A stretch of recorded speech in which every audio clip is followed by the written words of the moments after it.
तेल को लेके बहुत सारे जार्गन चलते हैं, saturated, mono unsaturated, poly unsaturated, ये सारे बकवास है कि Indians are genetically prone to develop more cholesterol, more triglyceride, blood pressure, sugar, और इसको मेटाबॉलिक सिंड्रोम बोलते हैं। अगर आपके 40 ब्लॉकेज है तो भी रोक सकते हो, अगर 70 ब्लॉकेज है तो भी रोक सकते हो, और 90 ब्लॉकेज है तो भी रोक सकते हो। ये जानबूझ के बोला जाता है क्योंकि वो पेशेंट के ऊपर प्रेशर क्रिएट हो, फैमिली पे प्रेशर क्रिएट हो कि ऑपरेशन करना बहुत जरूरी है, नहीं तो हार्ट अटैक होने वाला है। हार्ट की बीमारी को अगर मैं गिनूं तो 14 रीजंस है।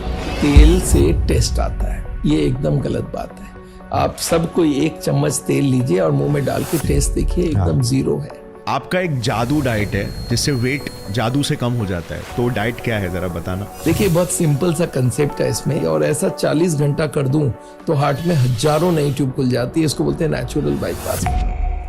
आज का जो पॉडकास्ट है फ्रेंड्स, ये पर्सनली मेरा one of the best podcast है, क्योंकि ये हम इंडियंस के नंबर 1 किलर हार्ट डिजीजेस को कैसे ट्रीट करना है विदाउट ऑपरेशन एंड सर्जरी के बारे में अवेयर करता है। यस, आज इंडियन हॉस्पिटल्स में एक हार्ट का माफिया खड़ा हो चुका है जो पेशेंट्स को हार्ट की बीमारियों के मामले में सीधे ऑपरेट होने की सलाह देते हैं, और अक्सर पेशेंट्स को डराया भी जाता है ताकि वो जल्द से जल्द ऑपरेट हो जाए। बट डॉक्टर बिमल छाजेर इंडिया के लीडिंग हार्ट स्पेशलिस्ट हैं, जिन्होंने अब तक 4.5 लाख लोगों को ट्रीट किया है विदाउट एक्सपेंसिव सर्जरीज। उनका मानना है कि मोस्ट ऑफ द केसेस में कोई भी हार्ट की बीमारी बिना ऑपरेशन के ठीक हो सकती है। उनका एक सिंपल सा प्रोसेस है हार्ट डिजीजेस को ट्रीट करने का और इवन प्रिवेंट कराने का, जो टोटली नॉन इन्वेजिव यानी कि नो सर्जरीज वाला है। और इस पॉडकास्ट में वो ये पूरा प्रोसेस डिटेल में एक्सप्लेन करेंगे और हार्ट और हेल्थ के बारे में हमें अपने एक्सपीरियंस और विजडम से डिटेल में ज्ञान देंगे। ह्यूमन बॉडी और हेल्थ के बारे में बहुत ही एनलाइटनिंग पॉडकास्ट है,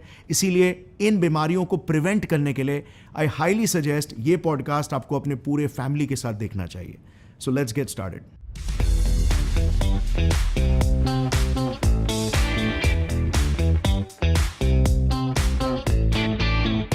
तो सर, हार्ट अटैक्स आज इंडिया में नंबर 1 कॉज ऑफ डेथ बन चुका है। कैंसर से भी ज्यादा लोग हार्ट अटैक से मर रहे हैं, लेकिन इसके बारे में एजुकेशन बहुत कम है, और ये I think one of the primary reason है कि ऐसा हो रहा है। सो हार्ट अटैक एग्जैक्टली होता क्या है, किन कारणों के वजह से लोग हार्ट अटैक से मर रहे हैं, हार्ट अटैक के कितने टाइप्स होते हैं, बिकॉज कोई भी टाइप के हार्ट अटैक को, चाहे वो हार्ट फेलियर हो या वो समझ लीजिए स्ट्रोक हो गया, तो हर किसी को लोग हार्ट अटैक बोल के कैटेगराइज कर लेते हैं। तो क्या ये हार्ट अटैक को थोड़ा सा डीप तरीके से आप एक्सप्लेन कर सकते हैं कि क्या है, इसके क्या टाइप्स है? देखिए, हार्ट की बीमारी जो है ये नेचुरली एक ऐसी बीमारी है जो सेल्फ क्रिएटेड है, और लोगों की लाइफस्टाइल खराब होते जा रही है, फिजिकल मेहनत हो नहीं रहा है, खाना बहुत गरिष्ठ खा रहे हैं, फैट वाले खा रहे हैं, स्ट्रेस बहुत ज़्यादा है, उसके संग स्मोकिंग, जर्दा, गुटखा, ये सारा मिला के हार्ट की बीमारी बढ़ती जा रही है। इसमें होता क्या है, हार्ट के 3 ट्यूब होती हैं जो हार्ट को ब्लड देता है, उनके अंदर चर्बी की लेयर जम जाती है। अगर हम चर्बी खाते हैं और उसको तोड़ते नहीं है, वो अंदर जमता रहता है। इस चर्बी का नाम है कोलेस्ट्रॉल, ट्राइग्लिसराइड। ये जमते जमते ब्लॉकेज को, ट्यूब को ब्लॉक कर देता है। जब तक 70-80 ब्लॉकेज ना होती है परसेंटेज में, तब तक तो पता भी नहीं चलता है। फिर ये ब्लॉकेज बढ़ता जाता है तो एक ना एक दिन वो हार्ट अटैक में कन्वर्ट हो जाता है। हार्ट अटैक का मतलब है 100% ब्लॉकेज। ओके। जब वो 100% एक ट्यूब में ब्लॉक हो जाए तो हार्ट का एक हिस्से को ब्लड मिलना बंद हो जाता है, वो हिस्सा डेड होने लगता है। इसको बोलते हैं हार्ट अटैक। और अगर बड़ा हार्ट अटैक हो, हार्ट अटैक में 2-3 कैटेगरी होती है। एक आपने सुना होगा माइनर अटैक, एक हो गया मेजर अटैक, एक हो गया मैसिव अटैक जिसमें लोगों की डेथ भी हो जाती है। तो वो तीनों में फर्क क्या होता है कि एक ट्यूब के एकदम लास्ट पार्ट में ब्लॉकेज हुआ और 100 हो गया, तो वो एरिया जो डेड हुआ वो बहुत स्मॉल एरिया है, तो उससे आदमी का जान नहीं जाता, कभी उसको पता भी नहीं चलता, कभी कभी इसको माइनर अटैक बोल के निकाल देते हैं। राइट। एक ट्यूब के शुरुआत में ब्लॉकेज हुआ तो उसको मेजर अटैक बोलते हैं, वो अटैक हो गया तो। और एकदम ही मुंह में हो गया, जो लेफ्ट मेन ट्यूब है जो 70% हार्ट को सप्लाई करता है लेफ्ट के तरफ, उसके अंदर हो गया तो 70% हार्ट एक साथ डेड होता है, तो उसमें जान भी जाती है। इसलिए हार्ट अटैक 3 कैटेगरी की होती है, माइनर अटैक, मेजर अटैक और मैसिव अटैक। ये ब्लॉकेज की लोकेशन हम लोग पता कर सकते हैं एक टेस्ट से जिसका नाम है सीटी एंजियोग्राफी, जिससे हम लोग ये देख सकते हैं ब्लॉकेज है कौन से एरिया में। अगर लास्ट के एरिया में तो ऐसी डरने की बात नहीं है, और एकदम शुरुआत में है तो उसको बहुत सीरियसली लेना पड़ता है। राइट। तो ये हार्ट अटैक में 100% ब्लॉकेज होनी चाहिए। इंडिया में आज के दिन में करीब 35 लाख लोग हर साल हार्ट अटैक में मारे जाते हैं। और ये बीमारी को हम लोग प्रिवेंट कर सकते, एक भी आदमी ना मरे इसकी बंदोबस्त हो सकती है, सिर्फ लोगों तक जानकारी पहुंच जाए कि किस तरह से ये हार्ट की बीमारी होती है, कैसे ब्लॉकेज बनती है और कैसे ये बढ़ती है, अगर इसको कैसे रोका जा सकता है। और यही मैं हार्ट के पेशेंट्स के लिए करता हूं कि उनको नॉलेज दूं कि किस तरह से हार्ट की बीमारी को रोक सके।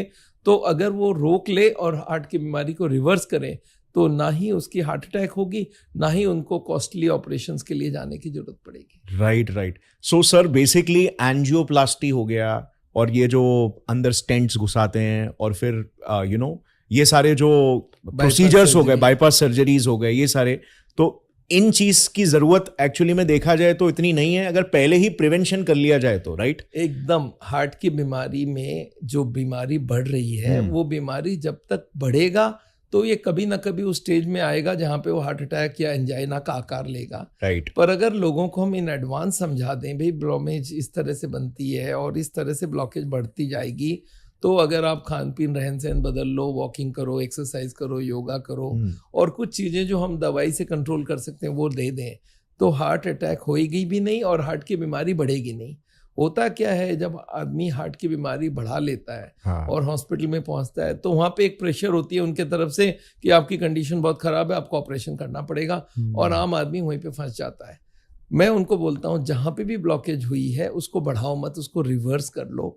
और रिवर्स करने के लिए जो जो चीज करना है वो उसको जानकारी करवाना होता है। ओके, सो कह सकते हैं ये सभी के लिए एप्लीकेबल है, लाइक प्रिवेंशन हर कोई कर सकता है, चाहे उसका जेनेटिक कॉज की वजह से हो रहा है, लाइफस्टाइल की वजह से हो रहा है, किसी की भी वजह से, बट अगर वो सही टाइम पे प्रिवेंशन करना स्टार्ट कर सकता है तो उसके जो कोलेस्ट्रॉल है वो सारा वापस से रिवर्स होना स्टार्ट हो जाएगा। एकदम। देखिए ऐसा है, जो आदमी जब पहुंच जाए, मैं कभी ये बोलता हूं कि भाई अगर आप एडवांस भी हो चुके हो, 70, 80, 90 ब्लॉकेज हो भी गई है, तो आज 90 है तो ऐसा नहीं कि कल नहीं था। एक साल पहले हो सकता है 2% कम रहा हो, एक साल पहले और 2% कम रहा हो। तो आप जिस स्टेज में भी हो वहां से बढ़ोगे नहीं तो बीमारी बढ़ेगी नहीं, हार्ट अटैक नहीं होगी। और वहां से आप घटाने लगोगे तो हर स्टेज में आप रोक सकते हो। राइट। अगर आपके 40 ब्लॉकेज है तो भी रोक सकते हो, अगर 70 ब्लॉकेज है तो भी रोक सकते हो, और 90 ब्लॉकेज है तो भी रोक सकते हो। और जिसको हार्ट अटैक हो चुका, 100 ब्लॉक हो चुका, उनको तो मैं बहुत सिंपल सी बात बोलता हूँ, 100 के ऊपर कहाँ ले जाओगे ब्लॉकेज को? 100 तो हो गया, जो डैमेज होना था हो गया। अब अगर आप जिंदा हो तो बाकी जो एरियाज में ब्लॉकेज है उसको कम करो। राइट। तो हार्ट अटैक ना हो वो बंदोबस्त करना पड़ेगा। हार्ट की बीमारी में जो शुरुआत होती है वो होती है ब्लॉकेज 0 से, फिर 10% होता है और बड़ी और बड़ी और बड़ी, ये 30-40 साल तक ये बढ़ते रहती है। मान लेते हैं ये ब्लॉकेज शुरू कब होती है, एक बच्चा जब जन्मता है तो ब्लॉकेज नहीं लेके जन्मता है, 10 साल 15 साल 20 साल तक उसकी ग्रोथ होती है, तब तक फैट खाए तो भी दिक्कत नहीं है। राइट। जिस दिन उसकी ग्रोथ खत्म हो जाती है, हाइट बढ़ना बंद हो गया, उसके बाद जो चर्बी है वो अब ग्रोथ में तो लगेगा नहीं, अब वो या तो चौड़ाई में बढ़ाएगा या अंदर बढ़ाएगा। तो ब्लॉकेज चालू होती है 20 साल की उम्र में।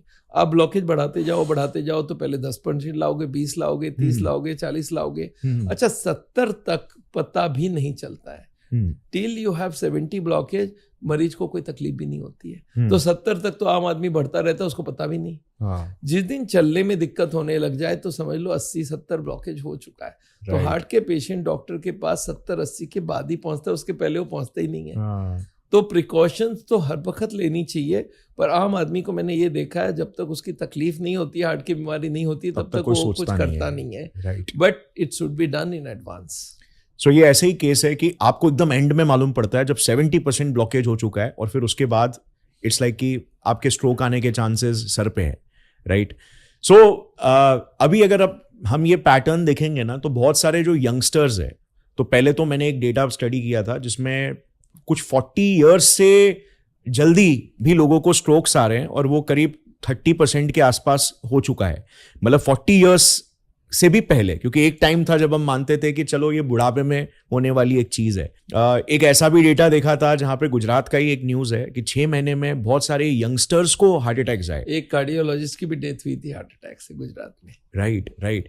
सो ये जो यंग जनरेशन में आजकल जो हार्ट अटैक्स आ रहे हैं, इसके पीछे क्या रीजन हो सकता है, और क्या आज का जो जमाना है, मॉडर्न जमाना, वो किसी तरीके से बहुत ज्यादा कंट्रीब्यूट कर रहा है, एम्पलीफाई कर रहा है कि ये केसेस अभी भर भर के आ रहे हैं? इस पे आपका क्या देखिए विचार है? ऐसा है, हार्ट की बीमारी को हम लोग बोलते हैं रीजंस उसके मल्टीपल होते हैं, एक रीजन नहीं है। अगर मैं गिनूं तो 14 रीजंस है। कोलेस्ट्रॉल खून में ज़्यादा होना, खाने में ज़्यादा खाना, triglyceride, blood pressure, blood sugar, मोटापा, स्मोकिंग, खाने में ज़्यादा तेल खाना या नॉनवेज ज़्यादा खाना, फ्रूट्स कम खाना, दूध ज़्यादा पीना या दूध का मक्खन ज़्यादा खाना, या स्ट्रेस, या उनका वॉकिंग ना होना, टेंशन लेना, योगा ना करना। तो मैं ये लोगों को बोलता हूँ ये 14 कारण है, उनमें से 2-4 मोटे मोटे हो तो ब्लॉकेज की स्पीड बढ़ जाएगी। अगर आगे के ज़माने में मैं देखता हूँ कि 60 साल में कोई को हार्ट की बीमारी हुई है तो 20 साल से शुरू हुआ, 60 साल में हुआ तो 40 साल लग गए ब्लॉकेज को। तो 40 साल में अगर 80 ब्लॉकेज है तो 2% पर ईयर है। अब आज के जो यंगस्टर्स है वो स्ट्रेस में भी है, खाना भी गलत खा रहा है, स्मोक भी कर रहा है, एक्सरसाइज की टाइम नहीं है, ओवरवेट हो गया, तो उसके पास बहुत ज्यादा रीजंस होने की वजह से ब्लॉकेज की स्पीड बढ़ गई। अगर कोई आदमी बोलता है सर 2% वो करते थे मैं 4% की स्पीड करूंगा, तो 4% करेगा तो 40 साल में 20 साल में वो 80 ब्लॉक पहुंच जाएगा। तो वो 40 साल की एज में हार्ट का बीमार हो जाता है। आजकल और एक आ गया, वो बोलता है सर मैं 6% करूंगा तो 30 साल में हार्ट का पेशेंट बन जाएगा। तो ब्लॉकेज की स्पीड से आप चला रहे हो उसके हिसाब से होती है। अब जो so far as heart attack is concern, blockage बढ़ता जाए 50% ब्लॉकेज के बाद ये हार्ट अटैक होने की संभावना बढ़ जाता है। हार्ट अटैक होता क्या है वो एक बार समझते हैं कि ब्लॉकेज बढ़ रहा है, ब्लॉकेज के ऊपर एक मेम्ब्रेन होता है, वो स्ट्रेच होता रहता है। ओके 50% के बाद वो मेम्ब्रेन फटने के चांस होते हैं। अगर ब्लॉकेज में 50% तो ब्लॉक है, 50 में ब्लड जा रहा है, लिक्विड ब्लड, मेम्ब्रेन फटने के साथ साथ कुछ केमिकल निकलती है, क्लॉटिंग केमिकल, वो ब्लड में मिक्स होते ही ब्लड क्लॉट कर जाती है, तो वो 50 का सीधा 100 बनता है। और 100 जैसे ही बनी वो एरिया हार्ट का ब्लड सप्लाई बंद हो गया, वो हार्ट अटैक हो गई। तो आजकल 50-60 में भी पर्दे फटने लग गए हैं। तो ये जो पर्दा फटता है ये ब्लॉकेज की स्पीड से बढ़ने से जल्दी पर्दा फटता है। जैसे रबर बैंड को आप धीरे धीरे खींचेंगे तो बहुत देर तक खींचेगा, और जल्दी खींचने जाएगा तो टूट जाएगा। तो अगर आप स्पीडीली ब्लॉकेज बढ़ा रहे हो तो बहुत जल्दी फट जाते हो पर्दा। तो इसलिए यंगस्टर्स को आजकल हार्ट अटैक बहुत जल्दी हो रहा है, because the speed of blockage is very high. वो 50-60 में ही फट जाता है, 70-80 जाने की जरूरत ही नहीं है। 70-80 जो पहुंच गया उसका 50-60 में फटा नहीं है, इसका मतलब पर्दा स्ट्रांग था और पर्दा फटा नहीं। पर्दा फटते ही अगर 80 के बाद पर्दा फटा तो 100 होगा, 90 के बाद पर्दा फटा तो 100 होगा, क्लॉट छोटा बड़ा हो जाएगा। बट जिसका 50 में हार्ट अटैक हो गया वो तो यंग ही है, वो तो अभी ब्लॉकेज बढ़ाया ही नहीं है, और 50 में ही उसके पर्दे फट गए। तो बेसिक बात है कि at every age you should prevent heart attack. मतलब आपका खान पीन रहन सहन में चेंज चाहिए, कोलेस्ट्रॉल की सप्लाई बंद करो, अगर आपकी बॉडी में बन रही है तो उसकी दवाइयाँ लो, कैसे भी हो कोलेस्ट्रॉल, ट्राइग्लिसराइड, ये 2 मेजर फैक्टर है जो ब्लॉकेज बनाते हैं, उनको रोके।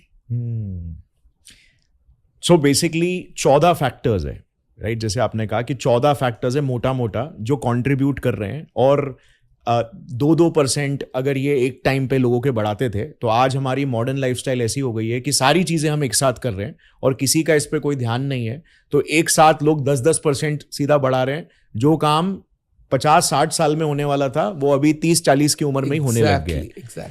तो थोड़ा सा डिटेल में एक्सप्लेन कर सकते हैं सर कि लाइफस्टाइल की अगर हम बात करें तो उसमें डाइट आ गया हमारा, ठीक है, फिर हमारे स्ट्रेस लेवल्स हो गए, हमारा ब्लड प्रेशर हो गया, फिर ओवरऑल मतलब हम अगर कुछ सप्लीमेंट्स ले रहे हैं या कुछ स्ट्रीट फूड वगैरह खा रहे हैं तो उसमें कुछ केमिकल्स वगैरह हो गए जो आज के मॉडर्न लाइफ में काफ़ी कॉमन हो चुके हैं। तो ऐसे कितने फैक्टर्स होंगे जो जाने अनजाने में कंट्रीब्यूट कर रहे हैं हमारी हार्ट हेल्थ को बिगाड़ने में और हमें पता भी नहीं चल रहा इसके बारे में? देखिए ऐसा है, जब हमारे यहाँ प्रॉस्पेरिटी आई तो नेचुरली फूड ज़्यादा गरिष्ठ खाने लग गए, राइट? अभी fried food, western food, fatty food ये वाइडली अवेलेबल है and people can afford it. सीधा मैप में फोन में किया और संग संग उसके घर पे पहुंच गई फैटी फूड, राइट? तो फैट का इंटेक बहुत बढ़ चुका है। ओके और फैट नेचुरली एडिक्टिव भी है, काफी एडिक्टिव है। जब एक बार फैट खाता है तो आदमी फिर और भी खाने लगता है, हाई कैलोरी है इसलिए। उसके साथ क्या होता है, जो फ्राइड आइटम है उसके ऊपर टेस्ट का एक आ गया है कि टेस्ट उसी से आता है। yes. तो लोग ये सोचते हैं फ्राइड छोड़ के टेस्ट नहीं होता है, जबकि हम लोग बिना फ्राइड में, हम लोग बिना ऑयल के इतनी बढ़िया खाना बना सकते हैं। तो एक तो हो गया खाने में ऑयल जो है जिसका नाम है ट्राइग्लिसराइड। दो चीज ब्लॉकेज बनाती है, कोलेस्ट्रॉल, एक ट्राइग्लिसराइड। कोलेस्ट्रॉल होती है नॉनवेज फूड में और दूध में, एनिमल फूड में कोलेस्ट्रॉल होता है। तो पहला काम हम लोग बोलते हैं आप कोलेस्ट्रॉल को बंद करो, मतलब नॉनवेज बंद करो। नॉनवेज में भी कैटेगरीज है, सबसे ज़्यादा मटन में कोलेस्ट्रॉल होता है, उसके बाद चिकन में होता है, उसके बाद फिश में होता है। तो ये सारे को ही, अगर हार्ट का पेशेंट कोई होना नहीं चाहता है तो ये सारे को ही बंद कर देना चाहिए।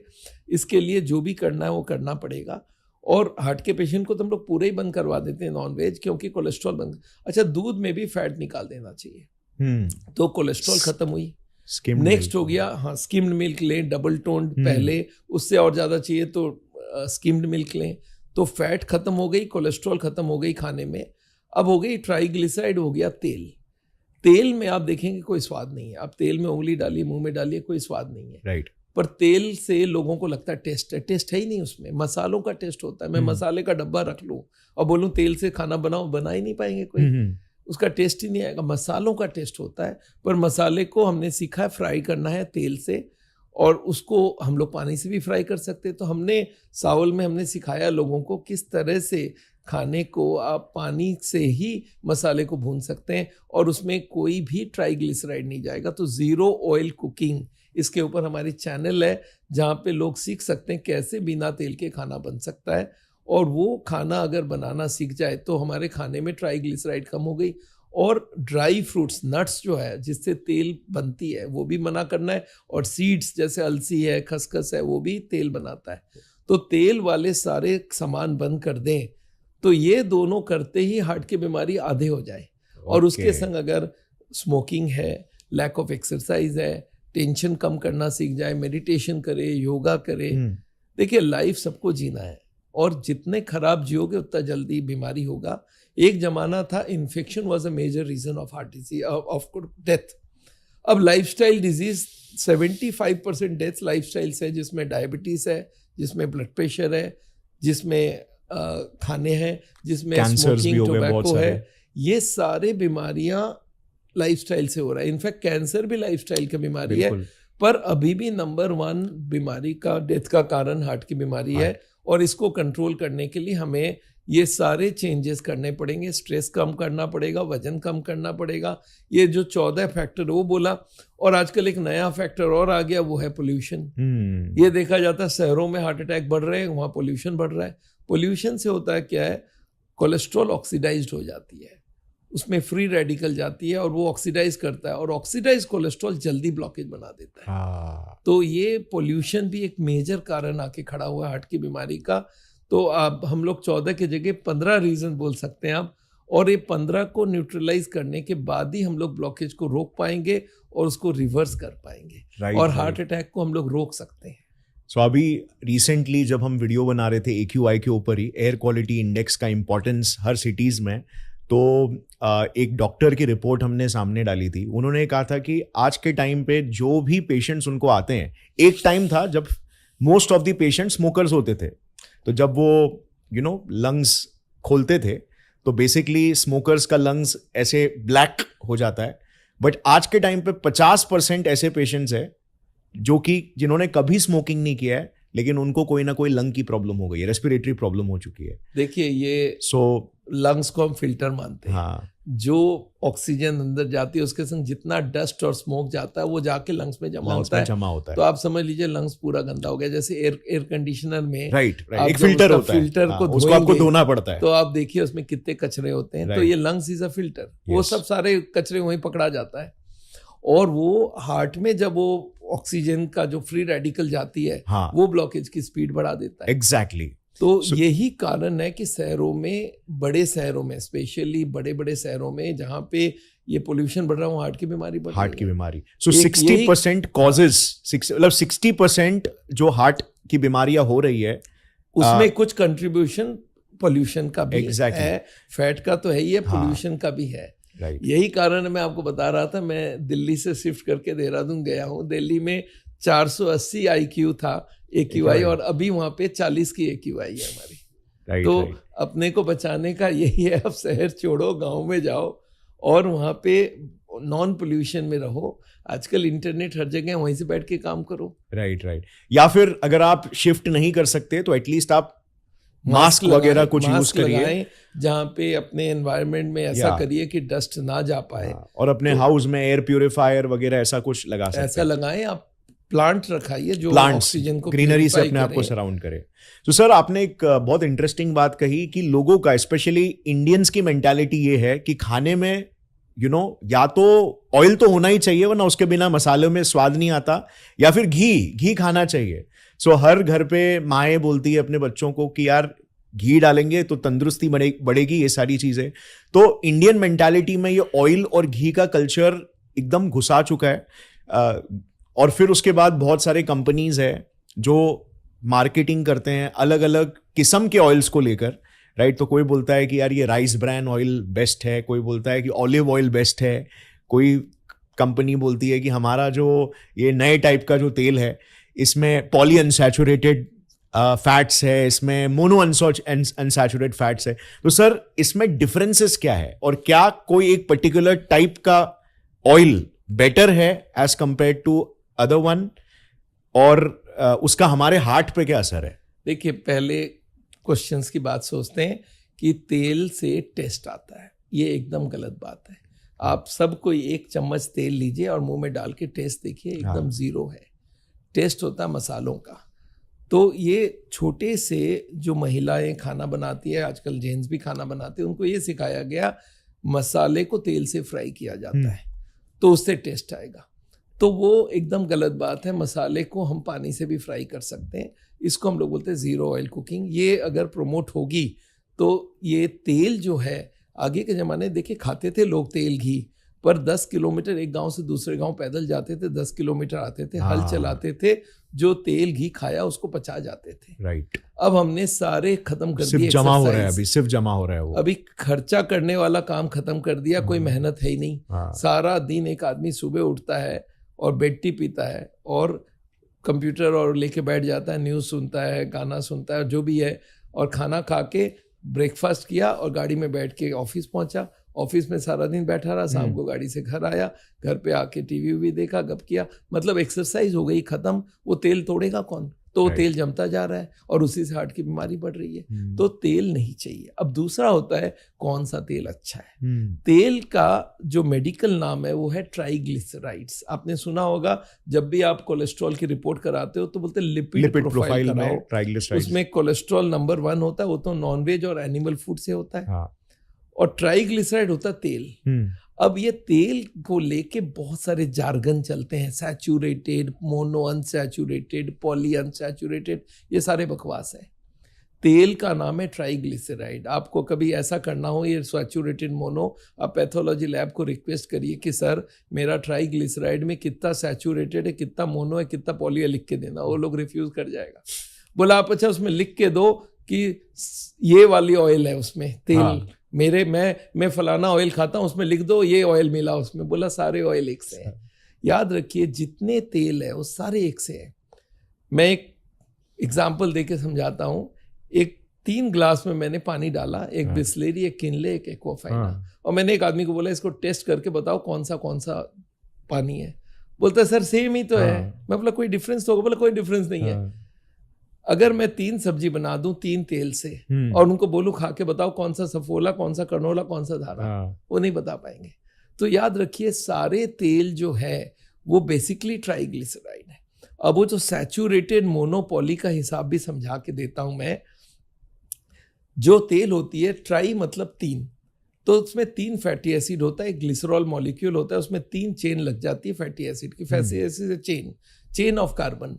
अब उस कार्बन में मान लेते 15 कार्बन है, तो कार्बन के वैलेंसी के हिसाब से 2 तरफ 2 हाइड्रोजन लग जाए, तो 15 में 30 हाइड्रोजन लग जाए, तो वो तेल सैचुरेटेड हो जाता है। मान लेते 15 कार्बन का चेन है, उसमें 30 हाइड्रोजन लग गए, तो सारे के सारे सीट फिल्ड अप बैलेंस हो जाएगा, वो हो गया सैचुरेटेड। अब इसमें से एक हाइड्रोजन हटा लो तो ये अब अनसैचुरेटेड हो गया, पर मोनो अनसैचुरेटेड। मोनो मतलब एक कम है, और 2 हटा लो तो पॉली अनसैचुरेटेड। मतलब क्या हो गया, एक में 30 हाइड्रोजन है वो सैचुरेटेड है, एक में 29 हाइड्रोजन है वो मोनो अनसैचुरेटेड, एक में 28 है वो पॉली अनसैचुरेटेड। आप बताओ क्या डिफरेंस हो गई।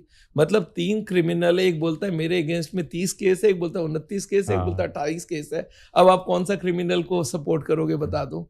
तो ये आप समझ लो सारे ऑयल एक से हैं, ये जार्गन है, ये ऑयल अच्छा, वो ऑयल अच्छा, सारे ऑयल एक से हैं, सारे मार्केटिंग जार्गन है, पूरी मार्केटिंग जार्गन है। कार्डियोलॉजिस्ट और जो हार्ट के हॉस्पिटल्स है वो लोग भी जानते हैं कि कोई भी तेल अच्छा नहीं है। आप किसी डॉक्टर को पूछिए, सर तेल अगर अच्छी है तो मैं 1-8 लीटर ले लेता हूँ, मेरे पास पैसे की कमी नहीं है। वो बोलेगा ना अच्छी नहीं है, तो फिर देख क्यों रहे हो। अच्छी नहीं है, कम तेल खाओ, ये हर कोई बोलेगा। मैं बोलता हूँ जब तेल का टेस्ट ही नहीं है तो आप क्यों ले। अच्छा, मुश्किल कहाँ पे, जिन्होंने पहले से ही कुकिंग सीखा हुआ तेल वाला, उनको, आपकी माँ है, आपकी बहन है, उनको बोलो कि अब तेल मत देना, तो वो क्या बोलेगी मालूम है, उनको भी मालूम है नहीं देना चाहिए, पर उन्होंने सीखा ही है तेल से भूनना, तो बोलेंगे मैं इतना डालूंगी। फिर आप बोलो नो मुझे चाहिए ही नहीं, बोला इतना डालूंगी। अब बोला नो नहीं चाहिए, बोला इतनी सी डालूंगी। फिर आप बोलिए एकदम ही नहीं देना है, तो बोलेंगे फिर उबला हुआ खा लो। अच्छा, आदमी को मैं जब बोलता हूँ बिना तेल का खाना, बोलते उबला हुआ खाना पड़ेगा। मैं बोला नहीं यार, सारे मसाले होंगे, भूनने का तरीका बदलो। तो मेरे को कोई ने बोला सर फिर कौन सा तेल बेस्ट है। मैं बोला मैं पानी से भूनता हूँ और इसका नाम मैंने रख दिया सावल ऑयल। हमारी जो संस्था है उसका नाम है सावल। तो मैं बोलता सावल ऑयल मतलब पानी से बनाओ। तो आजकल मेरे पेशेंट मिलते हैं, सर आजकल खाना मैं सावल ऑयल में ही बनाता हूँ, मतलब पानी से बनाता हूँ। तो उसमें ना कोलेस्ट्रॉल है पानी में, देखिए पानी का ब्यूटी देखिए, ना कोलेस्ट्रॉल है, ना ट्राइग्लिसराइड है, ना कैलोरीज, ना पैसे लगेंगे। आपके घर पे फ्री सप्लाई है। तो अब मैं ये क्या बोलता हूँ, तेल की जगह आप सावल ऑयल से खाना बनाओ, पानी से खाना बनाओ, और पानी का पैसा भी नहीं लगा, आपके लिए भला ही भला है। इनफैक्ट मैं कभी कभी ये भी समझाता हूँ कि जैसे हम लोग नॉर्मल वे में काम करवा लेते सरकारी का, फिर करप्शन आ गया। अब करप्शन इतनी फैल गई कि कोई बोले मैं सरकारी काम ऐसे ही करा लूंगा, तो बोलता बेकार की बात मत करो, इससे बिना पैसे दिए बगैर काम नहीं होगा। बिल्कुल। तो अभी नॉर्मल वे हो गया करप्शन, और सच्चाई लास्ट हो गया। राइट। तेल इज एन एबनॉर्मल फूड। आप सोचिए, तेल को जो सीड से पेड़ बनने के लिए सीड बनी थी, उसको आप इकट्ठा किया, उसको क्रैश करके उसका जूस निकाले, वो तेल है, वो एबनॉर्मल फूड है। जबकि पानी नेचुरल चीज है। तो अब ये हो गया कि करप्शन इज नॉर्मल, मतलब तेल वाला खाना नॉर्मल है और पानी वाला एबनॉर्मल है, जबकि होना उल्टा चाहिए। तो अब हम लोग लगे हुए हैं कि आप हमारे हजारों आइटम बनाया हमने बिना तेल के, टेस्ट सेम टू सेम हो, तो आपको क्या जरूरत है। हम लोग पकोड़े, समोसे, कचौड़ी, हर चीज बना रहे हैं, गोलगप्पे, हर चीज बना रहे हैं विदाउट ऑयल, बिरयानी खिला रहे हैं, हर चीज खिला रहे हैं, हजारों आइटम बना दिए, 50 दिन की मेनू बना दिए। तो तेल का मतलब नहीं है, तेल खाने का जरूरत भी नहीं है। और कुछ कंपनी तो ऐसा तेल को घुमा के देते हैं, मान लेते 5% उसमें सैचुरेटेड है और बाकी अनसैचुरेटेड है, पॉली और मोनो।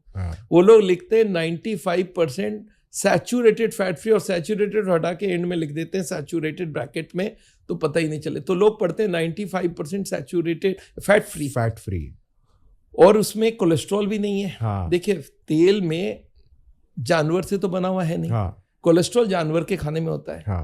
तो उसमें वो लोग लिख देते हैं 100% कोलेस्ट्रॉल फ्री। अरे भाई, तेल में तो ट्राइग्लिसराइड 100%, वो लिखो, कोई भी चीज के ऊपर लिखो 100% ट्राइग्लिसराइड तेल के ऊपर, वो तेल का नाम ही नहीं है, ट्राइग्लिसराइड का नाम ही नहीं है। जो चीज है उसका नाम नहीं है, जो चीज नहीं है कोलेस्ट्रॉल, उसका लिख रहे हैं 100% कोलेस्ट्रॉल फ्री, और जो सैचुरेटेड नहीं है, मोनो पॉली, उसके देखते हैं फैट फ्री। लोगों को ऐसा इन लोगों ने गुमराह कर दिया, ऑयल कंपनियों ने। आगे अच्छा, सरकार ने इसको बैन भी किया। आगे के जमाने में फलाना तेल अच्छा है हार्ट का, ऐसा एडवर्टाइजमेंट कर सकते थे।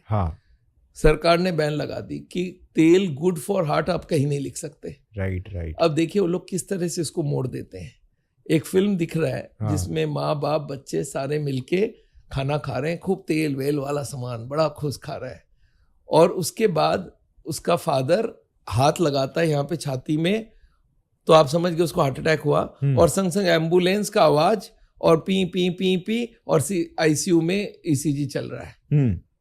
तो वहाँ पे वो आदमी एडमिट है, आप समझ गए कि इसको तेल वाला खा रहा था, हार्ट अटैक हुआ, और उसके बाद उसकी वाइफ बोलती है मैं फलाना तेल खाती थी इसलिए बच गया। तो आदमी क्या पढ़ता है इससे कि तेल खाओगे तो हार्ट अटैक नहीं होगा, जबकि पूरा उल्टा बात है। तेल से हार्ट अटैक का एक मेजर कारण है कोलेस्ट्रॉल, ट्राइग्लिसराइड, और तेल की जरूरत ही नहीं है, और तेल की फर्स्ट प्लेस नेचर ने हमें हर खाने के अंदर तेल डाल के दिया है। रोटी में 1% तेल है, चावल में 1% तेल है, दाल में 4-5% तेल है, हर फ्रूट में, हर वेजिटेबल में तेल होता है। आप टमाटर का सूप बना लो और उसके ऊपर देखो तेल का एक आध बूंद घूम रहा है, कहाँ से आया भाई, हमने तो डाला ही नहीं। तो टमाटर में भी तेल है।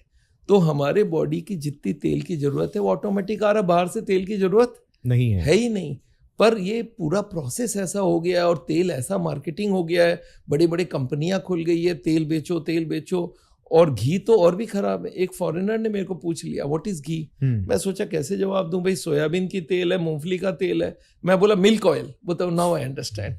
तो घी इज मिल्क ऑयल, मिल्क से जो तेल निकलता है वो घी है। घी भी वही है। घी में एक और एडिशनल चीज है, क्योंकि एनिमल प्रोडक्ट है, इसमें कोलेस्ट्रॉल भी है।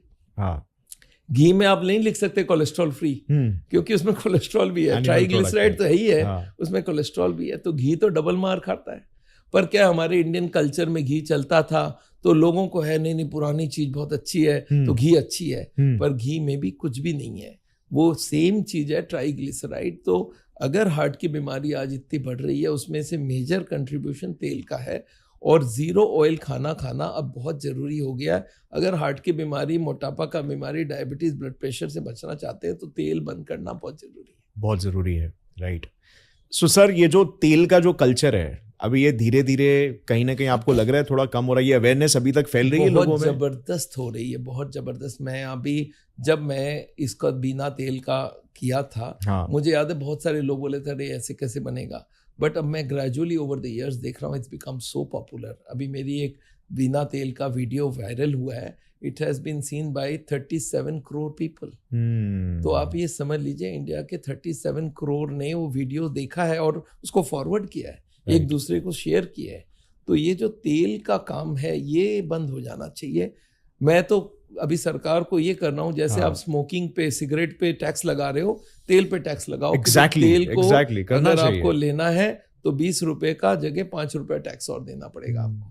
तो तेल के ऊपर टैक्स लगेगा तब ये जाके बात बन पाएगी। जैसे स्मोकिंग के लिए सिगरेट के ऊपर टैक्स लग रहा है, जर्दे के ऊपर टैक्स लग रहा है, तेल के ऊपर टैक्स लगना, कुकिंग ऑयल पे टैक्स लगना चाहिए। कुकिंग ऑयल के जगह पानी से खाना बनाने का ट्रेनिंग देना पड़ेगा, इसको प्रमोट करना पड़ेगा। तो हम लोग प्लान कर रहे हैं इंडिया में एक बहुत बड़ा कैंपेन जहाँ पे जीरो ऑयल को हम लोग आम आदमी तक पहुँचाएं। लेकिन गवर्नमेंट के साइड से ये करवा पाना थोड़ा सा मुश्किल होगा, बिकॉज़ ये मुश्किल हेवीली पेड टैक्सेस वगैरह आते रहेंगे।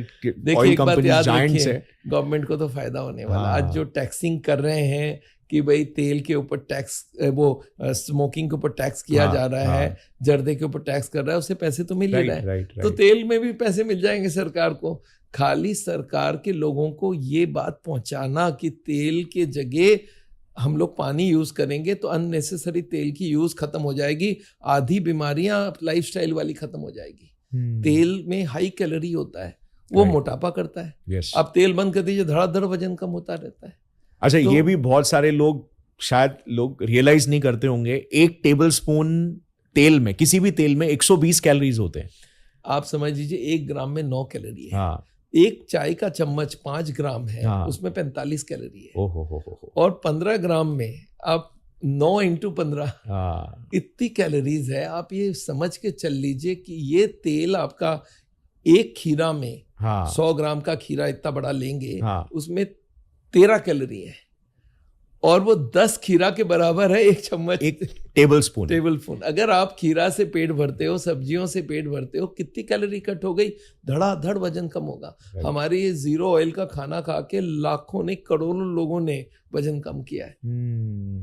और सर, जैसे एक वे प्रोटीन का जो स्कूप आता है उसमें भी 120 कैलोरीज होते हैं, लेकिन 24 ग्राम प्रोटीन होता है, बट 1 टेबलस्पून ऑयल में सिर्फ और सिर्फ फैट होता है और 120 कैलोरी है। Zero nutrition. ये जीरो न्यूट्रिशन, ये बहुत जरूरी है। तो खाली ब्लोट कर रहा है और फिर अंदर के आर्टरीज को भी चोक कर रहा है, मर रहा है, मार रहा है। आप सोचो एक दिन करना क्या है, तेल से खाना बन जाए, आप किचन में जाओ, पूरे दिन खाना बना तेल में, जहाँ गैस का चूल्हा रखा है उसके बगल वाले दीवार में हाथ लगाओ, चिप चिप करेगा। और 1 महीने तक उनको बोलो साफ ना करने देना, देखना लेयर जम जाएगी। और वही हार्ट के ट्यूब में हो रहा है, मर रहे हैं लोग। तो तेल तो बंद होना ही चाहिए। नॉन वेज को भी पूरा अवॉइड करें। नॉन वेज के ऊपर भी मैं एक छोटा सा एग्जाम्पल दे के समझाना चाहता हूँ। लोगों के अंदर एक बैठ गया है कि नॉन वेज नहीं खाएंगे तो खुशी नहीं होगी, टेस्ट नहीं आएगा। टेस्ट नहीं आएगा, प्रोटीन नहीं मिलेगा, ये भी एक चीज प्रोटीन है। तो चलो दाल से मिल जाता है। देखिए हाँ।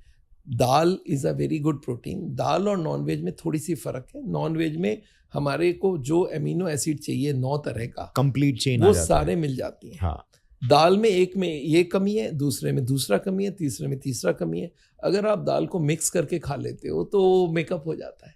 तो अगर दाल को आप 5-5 तरह का मिला के खाते हो, या एक दिन ये दाल, एक दिन वो दाल, एक दिन वो दाल, तो प्रोटीन में जो कमियां होती है वो सारा मेकअप हो जाता है। तो दाल से प्रोटीन मिल सकता है। अब आते हैं नॉनवेज में कोलेस्ट्रॉल होती है, राइट, वो बंद करना पड़ेगा। नॉन वेज के लिए मैं एक छोटा सा एग्जांपल देता हूँ। मेरे पास एक बंगाली आए, उनको मैंने बोला भाई आप तेल घी ये सब बंद कर दो। बोला सर नो प्रॉब्लम सर, बंद कर दूंगा।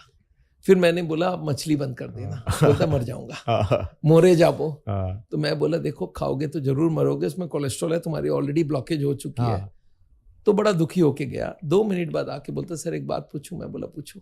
सर आप तो मछली नहीं खाते हो? मैं बोला नहीं खाता हूँ। बोलता हो आपके लाइफ में खुशी आएगी कहाँ से? मैं बोला मेरे को देख के दुखी लग रहा है। बोलता नहीं देखने तो ठीक लग रहा है। बोला कुछ नहीं है जाओ। फिर 2 मिनट बाद आ गया। बोलता सर एक क्वेश्चन पूछूं? मैं पूछो। सर अपने बच्चों को मछली खिलाते हो ना? मैं बोला एकदम सवाल ही पैदा नहीं होता है। तो बोलता बच्चों पे अत्याचार, जिंदगी भर वर्ल्ड का बेस्ट खाना नहीं खाएगा, रो रो के मर जाएगा। इतनी बड़ी अन्याय मत करिए, उनको मछली तो खाने दीजिए कम से कम। नेक्स्ट दिन मुझे मारवाड़ी मिल गया, उसको मैंने बोला आप मछली और मीट मत खाना। बोलता कोई 1 लाख रुपया देगा तो भी नहीं खाऊंगा। तो मैंने उसको बोला आप ना घी मत खाना। बोलता घी बिना रोटी उतरे ही को नहीं। तो ये उसके दिमाग में घी बैठ गई, बंगाली के दिमाग में मछली बैठ गई। दिल्ली में हमारे पास लोग मिलते हैं हरियाणा वाले, उनको बोलता हूँ भाई आप सब चीज छोड़ दो, मछली छोड़ दो, बोलता है नो प्रॉब्लम। घी छोड़ दो, बोलता है नो प्रॉब्लम। मैं बोला दूध, बोलता है देखिए 2 लीटर भैंस का दूध चाहिए, उसके बिना जिंदगी में क्या रह जाता है? दूध ना पियो ये क्या मतलब है? और मैं बोलता हूँ उसको फैट खत्म कर दे। बोले ना ना ना, वो भैंस के दूध में ही तो जान है। अच्छा फिर पंजाबी मिलता है, बोलता सब छोड़ दूंगा बस 2 पैक शाम को सर। तो वो उनको शराब चाहिए। तो ये क्या हमारे दिमाग में बैठ जाता है, राइट, कि खुशी मछली में मिलती है, खुशी मीट में मिलती है, खुशी घी में मिलता है, खुशी शराब में मिलती। कोई चीज का खुशी नहीं। अगर आपके मन में असंतुष्ट है तो आप कोई भी खाना आपको खुश नहीं करेगा। और मन में दुखी है तो आप खाली अलीबाई खोजोगे, खुशी नहीं है। These are small desires. तो आपको अगर हेल्दी रहना है तो हेल्दी खाना पड़ेगा। आज वर्ल्ड भर में लोग वेजिटेरियन बन रहे हैं। कोई भी इंटरनेशनल फ्लाइट में जाइए वेजिटेरियन खाना देगा अब आपको। आप जैन खाना मांगोगे देगा। तो तेल घी ये बंद होना चाहिए। नॉनवेज कम कर देना चाहिए सबको, और स्पेशली हार्ट के पेशेंट तो बंद कर देना चाहिए। ये 2 तो बहुत जरूरी है। सलाद, सब्जी, फ्रूट्स, इसमें होता है फाइबर और एंटीऑक्सीडेंट, ये दोनों बहुत काम की है। और स्मोकिंग अगर छोड़ दे, या जर्दा गुटखा, आजकल ये बहुत बड़ा बात है।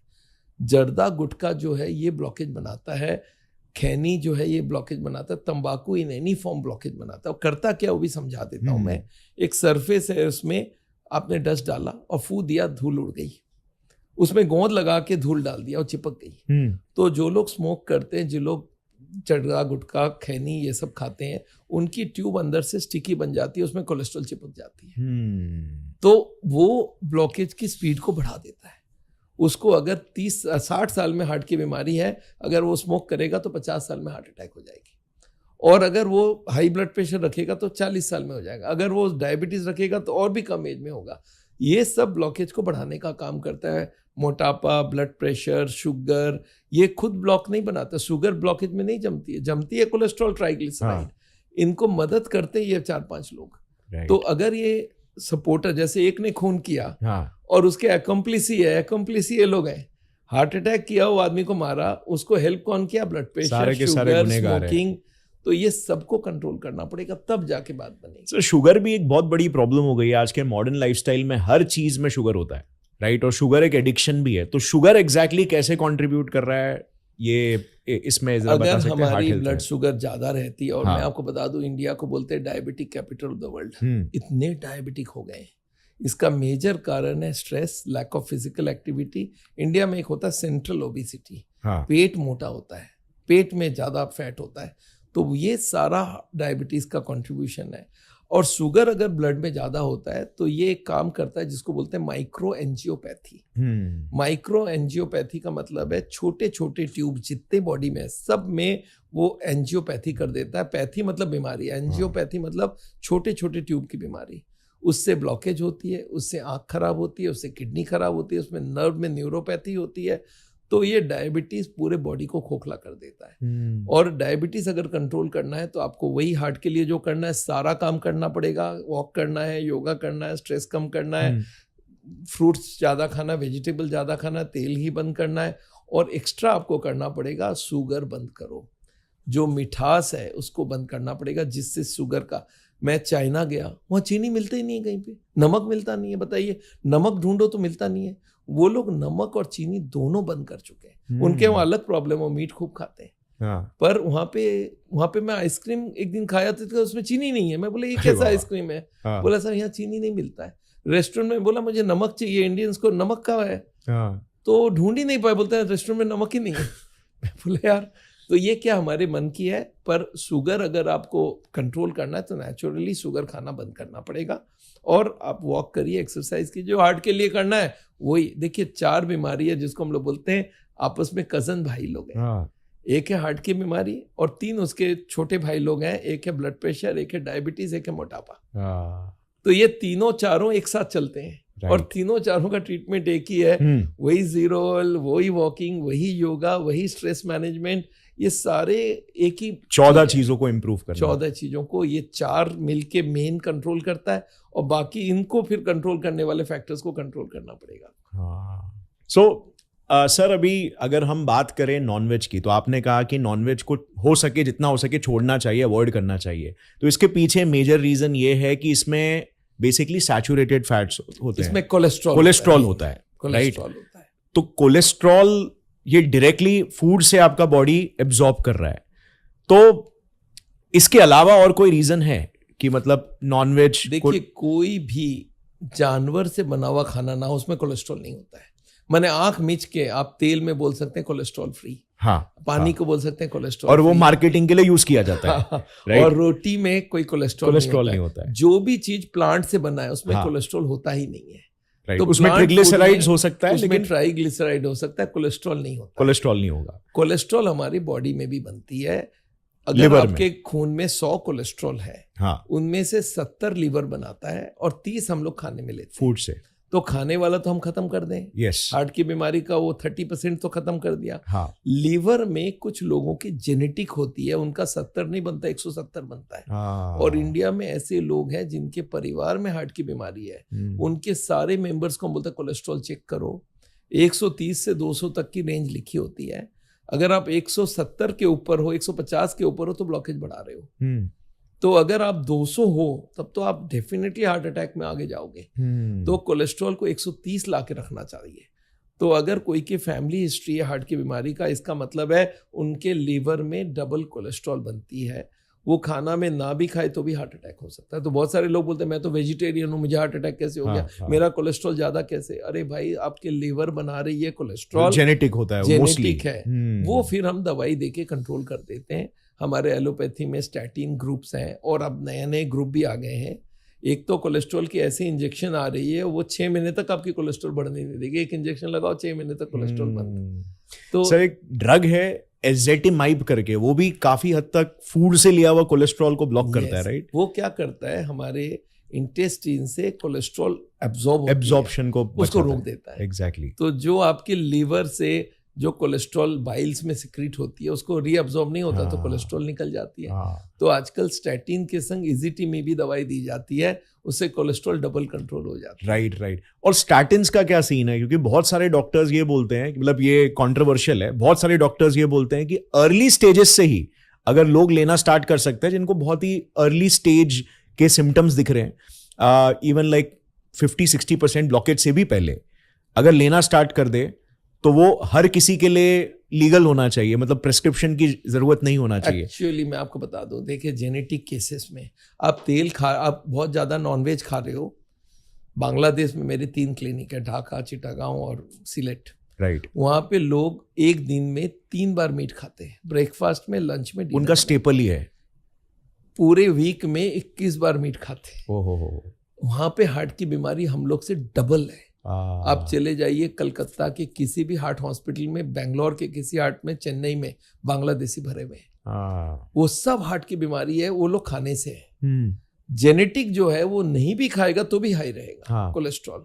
तो इसलिए जेनेटिक केसेस में तो वो आपको देखना ही पड़ेगा, पर अगर आपका कहीं पे भी कोलेस्ट्रॉल है उसको कम करना पड़ेगा जेनेटिक केसेस में। और उसके लिए स्टैटिन जो दवाई है, इसको बोलते हैं HMG CoA रिडक्टेज इनहिबिटर। हमारे लीवर में जो कोलेस्ट्रॉल बनती है उसमें एक एंजाइम है HMG CoA रिडक्टेज, उसको इनहिबिट कर दो तो कोलेस्ट्रॉल बनना बंद हो जाएगा। ये दवाई आज वर्ल्ड का हाईएस्ट सेलिंग ड्रग है, $1 बिलियन ड्रग माना जाता है। और ये दवाई इसलिए ली जाती है कि लाखों लोगों को हार्ट अटैक को रोक देता है, स्पेशली जिसकी कोलेस्ट्रॉल हाई है। राइट। और ये इतनी यूज्ड है पर इसका साइड इफेक्ट नहीं है। है भी तो बहुत हाई डोज में है, और वो उतनी हाई डोज इंडिया में यूज ही नहीं होती है। इंडिया, अमेरिका में सीधा 40 से 80 मिलीग्राम देते हैं, हम लोग अभी 5, 10, 20 मिलीग्राम से कर लेते हैं कंट्रोल। तो स्टैटिन शुड बी गिवन, इसमें कहीं कोई शक नहीं है। जिसकी हाई कोलेस्ट्रॉल है या जिसको कोलेस्ट्रॉल की वजह से हार्ट की बीमारी है उनको स्टैटिन देना चाहिए, इसमें कहीं डाउट नहीं है। आई यूज इट और मेरे को लगता है ये यूज होनी चाहिए। अब उसके संग अगर आपका डोज कम करना है तो आप इजिटी में भी ऐड कर लो। और अब नए नए और दवाई आने लग गई, तो अब ऐसा नहीं कि स्टैटिन कोई को टॉलरेट नहीं हो रहा है। मेरे पास अभी थोड़े दिन पहले एक पेशेंट वीडियो कंसल्टेशन, मैं वीडियो कंसल्टेशन करता हूँ, अमेरिका से की। बोलती है मेरे फादर को कोलेस्ट्रॉल बहुत ज़्यादा था, उन्होंने स्टैटिन लिखा था, मैंने नहीं खिलाया। मैं बोला क्यों नहीं खिलाया? बोलता मैं गूगल में देखी इसका साइड इफेक्ट बहुत है, तो मैंने इसलिए बंद कर दिया। मैंने उसको डांट लगाई, मैं बोला तुम्हारे वजह से हार्ट अटैक हुआ, तुम कौन होती हो बंद करने वाले, जब डॉक्टर लिख के दिया है। रोना चालू कि मेरे फादर का हार्ट अटैक का मैं काज हूं। मैं बोला आप हो कॉज, आपने कैसे बंद कर दिया? एलोपैथी में कोई भी दवाई की साइड इफेक्ट नहीं हो, ऐसा हो ही नहीं सकता। क्यों नहीं हो सकता? कि ये जब रिसर्च की जाती है दवाई की तो उसमें लिखा होता है 100 लोगों को दोगे, अगर एक आदमी भी बोलता है पेट दर्द है, 2 ने बोला मेरे को एलर्जी है, तीसरे ने बोला यूरिन में मेरे को जलन हो रहा है, तो लिखना पड़ेगा, सब लिखना पड़ेगा। राइट। अगर नहीं लिखोगे दवाई पास ही नहीं होगा। अच्छा, लोग क्या सोचते हैं कि बस 100 लोगों में से एक आदमी 2 जन को भी अगर हो गया, 2 आदमी को पेट दर्द होगा तो वो सोचता है मैं उस 2 में ही हूँ, जबकि वो 98 में होगा। पर क्या लोगों की एक धारणा है कि पढ़ लिया था तो ये तो मेरे को साइड इफेक्ट हो गई। मुझे याद है मैं कभी लेक्चर दे रहा था, उसमें मैं दवाई लिखा, उसका साइड इफेक्ट लिख दिया, सारे लोग आ गए ये दवाई मैं नहीं खाऊंगा। अरे मैं बोला यार तेरे को होता है कुछ? बोलता नहीं पर आपने बोला ना ये हो सकता है। मैं बोला भाई 1-2% को हो सकता है। उस दिन से मैंने दिखाना ही बंद कर दिया। मैं बोला आप साइड इफेक्ट दिखो मत। मैं जब दवाई लिख रहा हूँ मैं जानता हूँ इसका इफेक्ट क्या, साइड इफेक्ट क्या है। अब अगर मैं साइड इफेक्ट जानने के बाद भी लिख रहा हूँ तो जरूर उसकी जरूरत है तभी लिख रहा हूँ। राइट। तो आप ये जो करते हो ना, गूगल देख के इसका साइड इफेक्ट देख के दवाई बंद कर देते हो, दिस इज एंटायरली रॉन्ग। और अगर साइड इफेक्ट होगा, आप 2% में हो तो नेक्स्ट डे आप आ जाओगे कि सर सॉर्बिटेट खा के मेरे हेडेक हो रहा है। 2% में होता है, मैं उसको बंद कर दूंगा। कोई ये बोलता है सर मैं खाया वो एस इनहिबिटर खाया, मेरे को खांसी हो रहा है, तो मैं बंद कर दूंगा। पर आप बिना कुछ के आपने बंद कर दिया जाए साइड इफेक्ट होगा एलोपैथी की साइड, ये दिस इज नॉट करेक्ट। सो वो दवाई छोड़ के कोई दूसरा दवाई ट्राई करा देंगे, बिकॉज बहुत सारे दवाई हैं। कोलेस्ट्रॉल कम करना अपना बेसिक बात है। हार्ट की बीमारी, हार्ट अटैक को अगर रोकना है तो कोलेस्ट्रॉल कम करना पड़ेगा, इसमें कहीं कोई शक नहीं है। राइट। सो राइट, ये जो फियर मॉन्गरिंग दवाइयों को लेकर होता है, ये भी एक बहुत बड़ा प्रॉब्लम है, बिकॉज इससे लोग फिर बाद में ट्रस्ट नहीं कर पाते एक मेडिकल प्रोसीजर को, एक प्रॉपर मेडिकल प्रोसीजर को। नहीं देखिए, जहाँ पे जो चीज में कहीं डाउट नहीं है, वो स्टैटिन आज ब्लड प्रेशर की दवाई नहीं लोगे, ये क्या होता है? साइड इफेक्ट तो हर दवाई की है। एग्जैक्टली। अब ब्लड प्रेशर नहीं लोगे दवाई तो आपका पूरा बॉडी, ब्रेन सब जगह डैमेज होगा। आज ब्रेन में स्ट्रोक हो जाएगी, आज हार्ट ब्लॉकेज हो जाएगी, आज किडनी खराब हो जाएगी। तो दवाई ना लेना तो जो है बहुत ही गलत बात है। अगर आज आपसे कंट्रोल कर रहे हो कर लो। मैं लोगों को बोलता हूँ चलो आपको दवाई नहीं लेना है, आप एक काम करो, मैं अभी दवाई देके बीपी कम कर देता हूँ, शुगर कम कर देता हूँ, कोलेस्ट्रॉल कम कर देता हूँ, अब आप बाकी चीजों को करो। अगर मेरे रेंज से नीचे ले आओगे तो मैं दवाई कटाने तैयार हूँ। मैं दवाई के वो नहीं हूँ, प्रमोशन के लिए नहीं हूँ, पर मैं रिजल्ट के लिए हूँ। मेरे को आप रिजल्ट ला दो खाने पीने से, मैं अपनी दवाई विड्रॉ करूंगा, पर पहला दिन मैं हार्ट के पेशेंट को दवाई दे के उसको सेव कर लूंगा। राइट। उसकी अगर कोलेस्ट्रॉल हाई है उससे हार्ट अटैक हो सकता है, अगर उसकी ट्राइग्लिसराइड है हार्ट अटैक हो सकता है, अगर उसकी बीपी कंट्रोल नहीं है, शुगर कंट्रोल नहीं है, तो मैं चारों को दवाई से कंट्रोल कर दूं। तो मेरा काम एज ए डॉक्टर ये नहीं है कि हम एकदम हो जाए, रूढ़ीबाजी हो जाए, नहीं, हमें अपने सारे फैक्टर्स को कंट्रोल चाहिए। आपसे नहीं होता, मैं करके देता हूँ।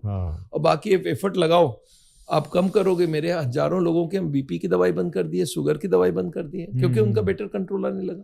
Right. मेरे को 100 चाहिए शुगर, आप 80 ला के दो, मैं दवाई कम करने तैयार बैठा हूँ। सो बेसिकली सर, जैसे अभी जब भी कोई पेशेंट आता है तो अगर उसके वैल्यूज एकदम वे अबव द चार्ट है तो उसे अभी कुछ कैटास्ट्रॉफी होने से पहले रोकना है। exactly. तो दवाइयाँ दे दिया, तो उसके ब्लड प्रेशर को मैनेज कर दिया, ACA ARB इनिबिटर्स हो गए। फिर अगर हार्ट रेट्स के प्रॉब्लम है तो बीटा ब्लॉकर्स दे दिया, उसको प्रॉपर कर दिया।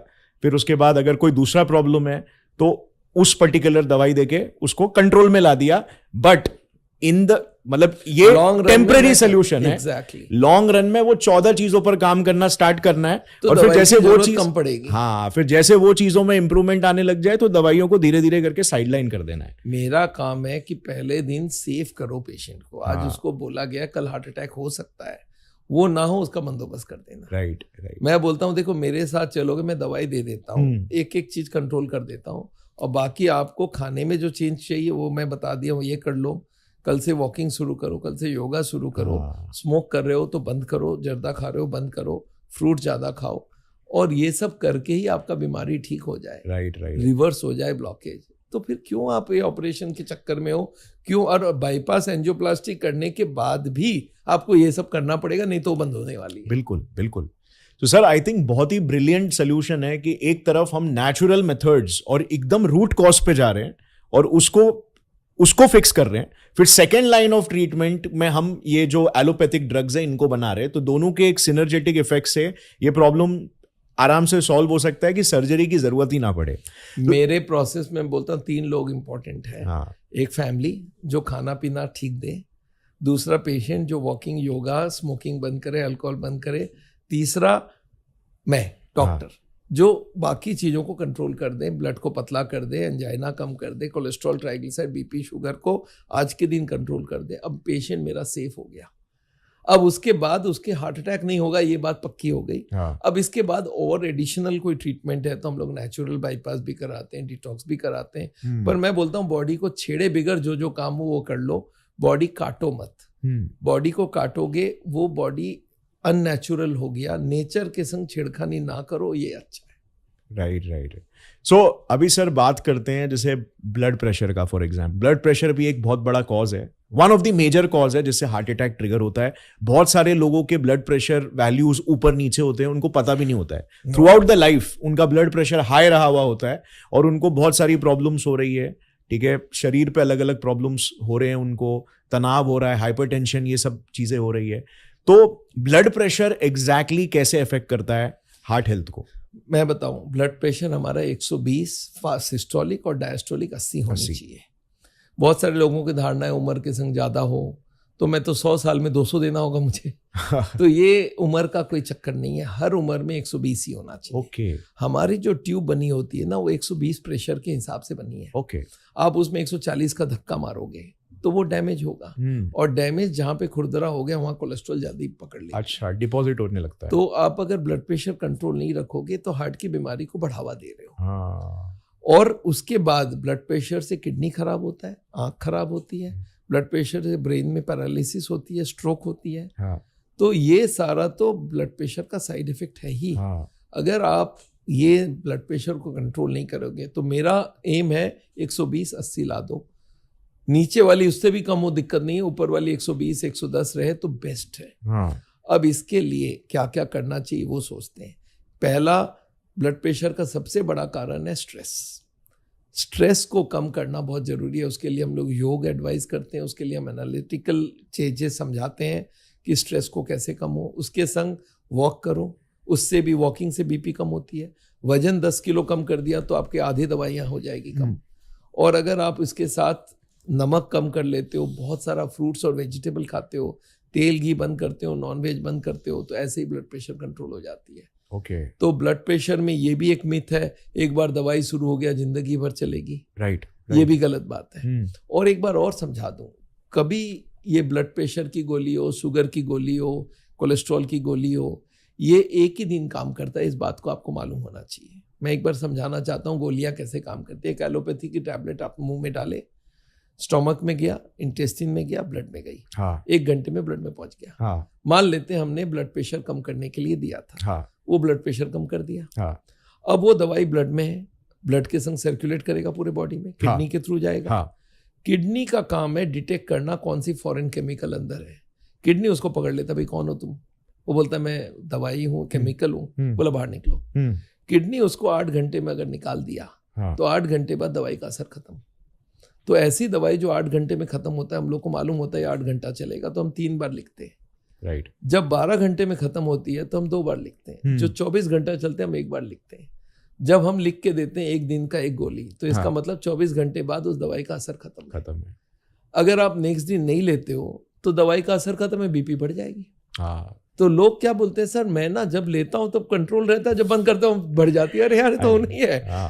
तो टेम्परेरी सॉल्यूशन ही है वो। तुम्हें अगर कंट्रोल करना है तो दवाई हर दिन लेना पड़ेगा। पर उसके साथ अगर आप बाकी चीजें करोगे और बीपी कम होने लगे तो मैं दवाई नहीं दूंगा। राइट। पर ये तो नहीं कि आप दवाई 1 दिन खाओगे, 2 दिन नहीं खाओगे, ये नहीं चलेगा। चाहे ब्लड प्रेशर हो, चाहे कोलेस्ट्रॉल हो, चाहे ब्लड शुगर हो, दवाइयां चलेगी लंबा। आप एफर्ट करके उनको कम करना चाहते हो तो मैं बोलता हूँ मेरा 120 बीपी आप 110 ला दो, मैं कम कर दूंगा। पर आप 120 लाए और फिर 2 दिन बाद बंद कर दिया, बोला मेरा बीपी बढ़ गया वापस। अरे बढ़ेगा, एक ही दिन काम करता है दवाई। तो ये कंसेप्ट लोगों के दिमाग में बैठनी चाहिए कि वो दवाई 1 दिन वाली होती है, एक ही दिन काम करेगा। अभी तक ऐसी दवाई नहीं निकली है, एक बार दे दो साल भर काम करेगा, ऐसा नहीं है दवाई। और फिर वो 100 अलग प्रॉब्लम क्रिएट करेगा। वो भी फिर साइड इफेक्ट होगा, हाई डोज में देना पड़ेगा। राइट। तो आपको दवाई लेना है तो लेना। ये बीमारियां 1 दिन की बीमारी नहीं है। जैसे एंटीबायोटिक है, 5 दिन लो, बीमारी ठीक हो गई, बंद कर दिया। ये बीमारी लंबा चलेगा तो आपको लंबा दवाई लेना पड़ेगा, इसमें कहीं शक नहीं है। सो दवाइयाँ बेसिकली वो बफर टाइम दे देती है कि आप रूट कॉजेस पे फोकस करो, अपनी लाइफस्टाइल को बदलो ताकि आप रूट लेवल से वो प्रॉब्लम्स को सॉल्व करो, फिर धीरे धीरे दवाइयों को हटाना स्टार्ट पड़ने लगेगी। राइट। तो सर आपने स्ट्रेस के बारे में बोला, आज आई थिंक स्ट्रेस भी एक बहुत बड़ा फैक्टर हो चुका है पूरे, मतलब सिटीज में तो हो ही चुका है, लेकिन मेरे ख्याल से अभी ये जो स्ट्रेसफुल कल्चर है ये अभी टियर 3 टियर 4 सिटीज में भी अभी आ ही रहा है। तो स्ट्रेस से एग्जैक्टली कैसे हार्ट हेल्थ खराब हो रही है और हार्ट अटैक क्रिएट हो रहा है? मैं आपको बताऊं, स्ट्रेस जो होता है ना, स्ट्रेस है क्या पहले ये समझते हैं। स्ट्रेस है कि मैं जैसा चाहता हूं ऐसे ना हो। तो ये स्ट्रेस है। मैं जो चाहता हूं वही सुबह से शाम तक होता रहे तो स्ट्रेस है ही नहीं। राइट। मैं जो चाहता हूं वो नहीं हो रहा है। अब इसमें 2 फैक्टर है, क्या हो रहा है और मैं क्या चाहता हूं। क्या हो रहा है वो मेरे कंट्रोल में नहीं है। मेरा बेटा, मेरा भाई, मेरा दोस्त, मेरा एम्प्लॉइज, मेरा एम्प्लॉयर, ये मैं कंट्रोल नहीं कर सकता। XYZ। अब आप अपने एक्सपेक्टेशन को चेंज कर लोगे तो आधी स्ट्रेस कम हो जाएगा। आप दुनिया को बोल रहे हो मेरे हिसाब से चेंज हो, वो नहीं होगा। आप अपने आप को चेंज करने लगोगे। हर जगह चेंज नहीं करो, छोटे मोटे जगह कर दो। छोटे मोटे जगह मतलब आधा स्ट्रेस 0 नहीं हो सकता, ये भी बात बता दूं। क्योंकि ना मेरा स्ट्रेस 0 ना आपका रहेगा ना किसी का रहेगा, स्ट्रेस तो रहेगा। स्ट्रेस अगर 0 कर दूं तो आदमी काम करना बंद कर देगा, मोटिवेशन ही नहीं रहेगा किसी चीज का। वो बोलेगा क्यों काम करूं भाई, बोला खाओगे क्या, बोले नहीं खाओगे, लेथार्जिक हो जाएगा। वो बोलेगा मुझे नौकरी चलिए, बोले जाने दो। जाने दो। तो ऐसा नहीं चलेगा। आज लाइफ में रहोगे तो स्ट्रेस तो रहेगा। कोई आपका प्रॉपर्टी छीन लेगा, आप दे दोगे, जा ले जा। तो स्ट्रेस तो रखना पड़ेगा, पर छोटे मोटे वाले बंद कर दो। छोटे मोटे क्या होता है, ये सामान यहाँ क्यों रखा हुआ है, ये गंदा क्यों है, ये तुम 2 मिनट लेट क्यों आ गए, तुम ऐसे कैसे बोल दिए। इससे आपकी लाइफ में कोई फर्क नहीं पड़ता। सामान यहाँ हुआ क्या फर्क पड़ता है लाइफ में, पूरा फर्क नहीं पड़ेगा। ये छोटे मोटे वाले बंद कर दो, बड़ा वाले रखना पड़ेगा। आज पैसे नहीं कमाऊंगा तो खाऊंगा क्या, वो बड़ा स्ट्रेस है। तो बड़े बड़े स्ट्रेस रखो, छोटे मोटे आलोचना, क्रिटिसिज्म, ये सब छोड़ दो, उससे आधी स्ट्रेस कम हो जाती है। स्ट्रेस जब होता है तो हमारा ब्लड प्रेशर बढ़ता है, एड्रेनालिन करके केमिकल निकलती है, हमारा शुगर बढ़ता है, हमारे मसल्स कॉन्ट्रैक्शन बढ़ता है, हमारे हार्ट की स्पीड बढ़ती है, हमारी कोलेस्ट्रॉल बढ़ती है, ट्राइग्लिसराइड बढ़ती है, HDL गुड कोलेस्ट्रॉल कम हो जाती है। तो स्ट्रेस हमारे कम से कम 8-9 फैक्टर को कंट्रोल कर लेता है। और स्ट्रेस बढ़ा, अच्छा स्ट्रेस का एक और प्रॉब्लम है, मेजरमेंट नहीं होता है। आप पूछो भाई कितना किलोग्राम स्ट्रेस है, कितना मिलीग्राम स्ट्रेस है, ऐसा कुछ है ही नहीं, कोई मेजरमेंट नहीं है, तो डॉक्टर्स बात ही नहीं करते इसके बारे में। हार्मोन्स की उथल फुथल हो जाती है बट कोई मेजर नहीं कर सकता भाई इतना किलो स्ट्रेस है मेरे को, इतना टन स्ट्रेस है, इतना किलोमीटर स्ट्रेस है, ऐसा नहीं होता। तो स्ट्रेस को कम करने के लिए आपको करना होगा मेडिटेशन, छोटे मोटे चीजों को चेंज करना पड़ेगा, अपने दिमाग को रीसेट करना पड़ेगा, एक्सपेक्टेशन को चेंज करना पड़ेगा, तब जाके स्ट्रेस कंट्रोल होगा। तो हम हार्ट के पेशेंट को इसका भी ट्रेनिंग देते हैं। हमारे स्ट्रेस मैनेजमेंट के बहुत सारे लेक्चर्स हैं, हमारे साउल चैनल में मिलेगा। उससे हम बोलते हैं आप स्ट्रेस को कम करो, 0 नहीं होगा, you reduce the stress. Management करना सीख लो, तुम 2 हाथ से काम नहीं करो, 12 हाथ से काम करवाओ, लोगों से काम कराओ, स्ट्रेस कम होगी। तो स्ट्रेस आज पूरे इंडिया में नहीं, पूरे वर्ल्ड भर में बढ़ रही है, क्योंकि रिसोर्सेज कम हो रहा है, कंपटीशन बढ़ रहा है, स्ट्रेस रहेगा, इसको रोक नहीं सकते। पर स्ट्रेस कम कर दोगे तो बहुत सारे फैक्टर कम होगा। और मैंने देखा है लोगों को, जब हम लोग एजुकेट करते हैं स्ट्रेस के बारे में, बहुत फर्क पड़ता है। बीपी धड़ाक से कम होती है, शुगर धड़ाक से कम होती है। तो स्ट्रेस कम करो, उसके लिए योगा बहुत काम की चीज़ है, मेडिटेशन बहुत काम की चीज़ है। वो क्या करता है, हमारे एड्रेनलिन लेवल को कम कर देता है, हमारे ब्रेन में अल्फा वेव्स बनाता है। तो अगर आप 10 मिनट में मेडिटेशन करते हो, आधा घंटा योगा करते हो, वॉक में भी स्ट्रेस कम होती है। तो these are all contributed to each other. तो स्ट्रेस मैनेजमेंट हार्ट की बीमारी का कंट्रोल में बहुत काम करता है। सर, एक्सरसाइज और ऐसे चीज़ों का, जैसे बोलते हैं कार्डियोवैस्कुलर एक्सरसाइजेस होते हैं, जॉगिंग करना, तो ये सारी चीज़ें क्या ये हार्ट हेल्थ के लिए अच्छी होती है? क्या इससे हार्ट अटैक्स को रोका जा सकता है? देखिए, एक्सरसाइज चाहिए हमारे बॉडी में। देखिए, हम लोग 24 घंटे में 1 घंटा भी हम टाइम नहीं देते एक्सरसाइज के लिए। तो एक्सरसाइज की जरूरत है। आदमी बोलता है चलो एक तो हुआ, एक्सरसाइज कितना होना चाहिए। मैं बोलता हूँ देखो, जो हार्ट का पेशेंट नहीं है उसको तो जॉगिंग वॉगिंग में अलाउ कर दूंगा, पर जो हार्ट का पेशेंट है उसको मैं वॉकिंग ही अलाउ करूंगा। तो वॉकिंग उस स्पीड में करो जिसमें आपको तकलीफ ना हो, एंजाइना ना हो, ब्रेथलेसनेस ना हो। उस स्पीड में चलो, आधा घंटा चलो। और उसके संग, उसको बोलते हैं fitness exercise. Cardio exercise is fitness exercise. उसके संग फ्लेक्सिबिलिटी बनाने के लिए हम योगा करवाते हैं। योगा करेंगे तो फ्लेक्सिबिलिटी बढ़ेगा, स्ट्रेस कम होगा और फिटनेस बढ़ेगी वॉकिंग से। जॉगिंग या स्पोर्ट्स खेलेगा हार्ट का पेशेंट तो उसको हार्ट अटैक होने के चांस है। सीवियर एक्सरसाइज कर लिए हार्ट अटैक प्रेसिपिटेट हो सकती है। तो इसके लिए हार्ट के पेशेंट को हम लोग बोलते हैं आप वॉक करो आधा घंटा 35 मिनट और उसके संग योगा करो। ये 2 combination is the best and the safest combination. So cardiovascular exercises cardio protection तो करती है, पर देखना पड़ेगा कौन हार्ट का पेशेंट है कौन नहीं है। अच्छा, और किसको किस इंटेंसिटी में करना चाहिए, वो इंटेंसिटी कम करना होगा अगर हार्ट का पेशेंट है, और अगर हार्ट का पेशेंट नहीं है तो इंटेंसिटी बढ़ाए, वो भी फायदा करेगा। राइट। ओके, अब सर जैसे थोड़ा सा सर्जरी के बारे में बात करते हैं, heart surgery. So you specialise in non invasive treatment, मतलब आपको ऐसा लगता है और आपने प्रूव करके भी दिखाया है लैक्स ऑफ पेशेंट्स पर कि सर्जरी की एक्चुअल में जरूरत पड़नी ही नहीं चाहिए अगर आपने पहले से ही प्रिवेंटिव क्योर लिया। बट सर्जरी के बारे में थोड़ा बात करते हैं, तो सर्जरीज जो होती है हार्ट की, वो एग्जैक्टली कैसे होती है और क्यों वो सर्जरीज, मतलब जो है उसमें ज्यादा प्रॉब्लम्स क्रिएट होते हैं from a long term view के साइड से देखा जाए तो लॉन्ग टर्म में वो ज्यादा हार्म करती है एज कंपेयर टू। देखिए, पहले समझते हैं ये हार्ट की सर्जरी करता क्या है। एक ट्यूब आपने ब्लॉक किया, चर्बी डाल डाल के, खाना पीना गलत करके, वो ट्यूब 80-90 ब्लॉक हो गई, उसके जगह एक नई ट्यूब लगवा दी। वो नया ट्यूब आपको बाजार से नहीं मिलेगा, बॉडी के कहीं पार्ट से खोल के उसको लगाना पड़ेगा। मतलब अगर देखूं, शहर की रोड को बचाने के लिए अपने गांव की रोड लाके यहाँ डाल दिया, तो गांव में तो तकलीफ होगा, जहां से ट्यूब काट लोगे वो जगह तकलीफ होगा। अभी जो नई ट्यूब है ये ओरिजिनल के बराबर नहीं है। ब्लॉकेज बनता है 40 साल में, बाईपास के बाद 40 साल की कभी गारंटी नहीं होती, वो 2 साल 5 साल में बंद हो जाती है, क्योंकि डुप्लीकेट ट्यूब ओरिजिनल नहीं है। तो वो जो नई ट्यूब लगा दी, आपको भाई कचरा डाल रहे थे, आप उसको रोके नहीं और नया ट्यूब लगा दिया, नया फिर बंद कर दोगे कचरा डालोगे तो, और वो जल्दी ब्लॉक होगा। अगर 5 साल चलती है, 5 साल बाद 80 ब्लॉक होती है, तो कितनी परसेंटेज हो गई? 18% पर ईयर हो गई। और जबकि ओरिजिनल ट्यूब 2% पर ईयर था। तो मैं इसलिए रेफर नहीं करता। मैं बोलता हूँ देखो, अगर आप लाइफस्टाइल से ब्लॉकेज को रिवर्स कर लेते हो, आदमी बाईपास क्यों मानता है? क्योंकि उसको ये बोला जाता है अगर नहीं कराओगे हार्ट अटैक होगा। हाँ, हार्ट तो अटैक सर बाईपास सर्जरी का एक बेसिक साइंस एक्सप्लेन कर देंगे कि किस तरीके से ट्रीटमेंट किया क्या जा रहा है? करते हैं? जैसे एक ट्यूब ब्लॉक है, हाँ 80% ब्लॉक है, हाँ कार्डियोलॉजिस्ट के पास आप पहुंचे, हार्ट सर्जन के पास पहुंचे, उन्होंने बोला ये हार्ट अटैक कर सकता है। कब होगा? जब वो पर्दा फटेगा, उसमें क्लॉट आएगा तो हार्ट अटैक होगा। पर वो बोल देते हैं कल ही होने वाला है, आज ही होने वाला है, अब घर पहुंचोगे उससे पहले होने वाला है। ये उनको भी नहीं मालूम होता कब होने वाला होता है, पर बोल देते हैं it's a very high risk, anything can happen any time. तो आदमी डर जाता है कि हार्ट अटैक होने में 2 ही मिनट रह गया है। जबकि आप देखोगे ब्लॉकेज को 70, 80, 90 लिखा जाता है। 70 ब्लॉकेज के बाद 71 भी होना चाहिए, 72 भी होना चाहिए, पर वो 80 है, 90 है।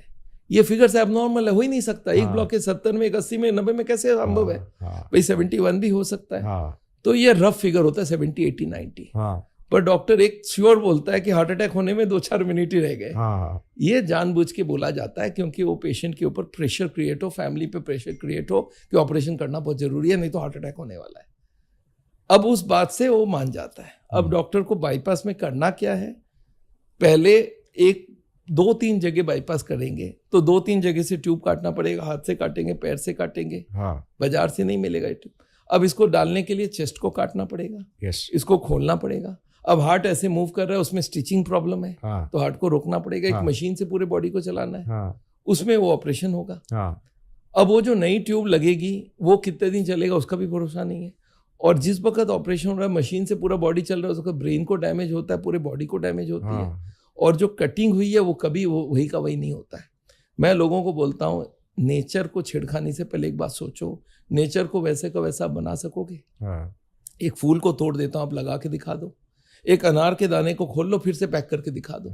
ये पूरे बॉडी को खोल के जब पैक करोगे वो सेम टू सेम नहीं रहेगा, नहीं होगा। और उसकी कॉम्प्लिकेशन हजारों है। इतनी बड़ी ऑपरेशन है, उस वक्त ब्रेन डेड होने के चांसेस है। तो मैं लोगों को बोलता हूँ ऑपरेशन जरूरत नहीं है तो ना कराओ। और जरूरत कब होगी? जब आप ब्लॉकेज बढ़ाने के लिए रेडी बैठे हो कि मैं तो ब्लॉकेज बढ़ाऊंगा, तो कभी ना कभी तो हार्ट अटैक होगा। तो most of the surgeries are done under pressure, और वो इमरजेंसी क्रिएट किया जाता है कि आपको बस होने वाला हार्ट अटैक। मेरा एक पेशेंट था, बोला सर मेरे को ऐसे ही बोला था कि बस 2-4 मिनट ही है। मैं बोला देखो मैं समझ गया, पर मेरे को 1-2 दिन तो पैसे लाने लगेगा। तब उन्होंने इमीडिएटली स्टैंड चेंज किया, बोला नहीं 2 दिन बाद आप पैसे लाओ तब कर देंगे। अब रुक जाएगा हार्ट अटैक। अब ये 2 दिन तो उसको बच गया हो, अब हार्ट अटैक नहीं होगा 2 दिन। एक और पेशेंट बोला सर मैं उनको बोला कि देखो मेरे को 1 महीना लग जाएगा, मैं प्रोविडेंट फंड से लोन लेके पैसे लेके आऊंगा, तो उन्होंने 2 महीना का टाइम दे दिया। तो इसका मतलब क्या है कि ये क्राइसिस क्रिएट किया जाता है हॉस्पिटल में कि आप बहुत जल्दी ऑपरेशन कराओ, टाइम नहीं है आपके पास। जबकि ये ब्लॉकेज परसेंटेज ही उनको नहीं मालूम पक्का 70 है, 80 राउंडेड ऑफ फिगर है। और 70 और 80 में कितना साल का फर्क है? मतलब 5 साल की फर्क होती है। तो 1 साल में आदमी 2% से प्रोग्रेस होता है। तो आप ये सोच के चलो 70 और 80 बोल दिया, या 70 या 80, डॉक्टर टू डॉक्टर 80-70 भी चेंज हो सकता है। तो ये डॉक्टर की जो पूरी प्रोसेस है वो थोड़ा इसमें इकोनॉमिक कंसीडरेशन की वजह से ये सारा काम हो रहा है। सो सर ये मतलब मेडिकल फील्ड के कॉर्पोरेटाइजेशन की वजह से आपको लगता है? हॉस्पिटल के तरफ से प्रेशर होता है, टारगेट्स होती है डॉक्टर्स को कि तुम्हें इतनी सैलरी दी गई है, उतना पैसा आप रिकवर करके दोगे। It's known to everybody. Corporate होने से प्रेशर पड़ेगा एम्प्लॉइज से, उनको एक्स्ट्रा लेना। सेल्स टारगेट, रॉ मटेरियल कौन है हार्ट के पेशेंट्स के? देखिए फैक्ट्री में रॉ मटेरियल होता है अलग, कॉर्पोरेट हॉस्पिटल का रॉ मटेरियल है पेशेंट। तो जिस तरीके से तेल की कंपनीज भी कस्टमर को चिपका रही है तेल मार्केटिंग करके, उस तरीके से कॉर्पोरेट हॉस्पिटल्स भी तो कस्टमर मैं ये समझता हूँ कोई आदमी को। अब अच्छा एक और चीज देखिए, अमेरिका में चले जाइए यही प्रोसेस है, पर आप कनाडा में चले जाइए उतनी एडवांस्ड है। आप ब्रिटेन में चले जाइए, वहाँ बाईपास सर्जरी आज का आज नहीं हो सकता। क्यों? कि वहाँ सरकार पे कर रहा है सारा। यहाँ पे प्राइवेट है तो पैसे मिलेंगे हॉस्पिटल को, कॉर्पोरेट हॉस्पिटल को। इन्होंने ब्रिटेन में क्या कर दिया, सारा NHS है। तो उसने बोला आपकी 80 ब्लॉक है, आपका बाईपास सर्जरी होगा, पर अभी 1 साल वेटिंग है, आप वेट कर लो 1 साल, तब तक खाना पीना चलते रहो। मतलब सेम एडवांस कंट्री है जहाँ पे प्रोसेस उन्होंने रख दिया कि डॉक्टर को पैसे उतने ही मिलने हैं, वो करे या ना करे। वहाँ बाईपास सर्जरी की कोई जल्दी नहीं होती है। कनाडा में 1 साल वेटिंग की रहेगी कि ठीक है आपका बाईपास करना है, आप लाइन में आ जाओ, स्टेंट लगाना, लाइन में आ जाओ, क्योंकि सरकार पे कर रही है और कोई डॉक्टर को कुछ मिलना नहीं है। तो वहाँ वेट कर सकता है। यहाँ पे कॉर्पोरेट हॉस्पिटल है, प्राइवेटली रेज्ड आ रहा है पैसा, तो यहाँ पे आज ही करना पड़ेगा, अमेरिका में आज ही करना पड़ेगा।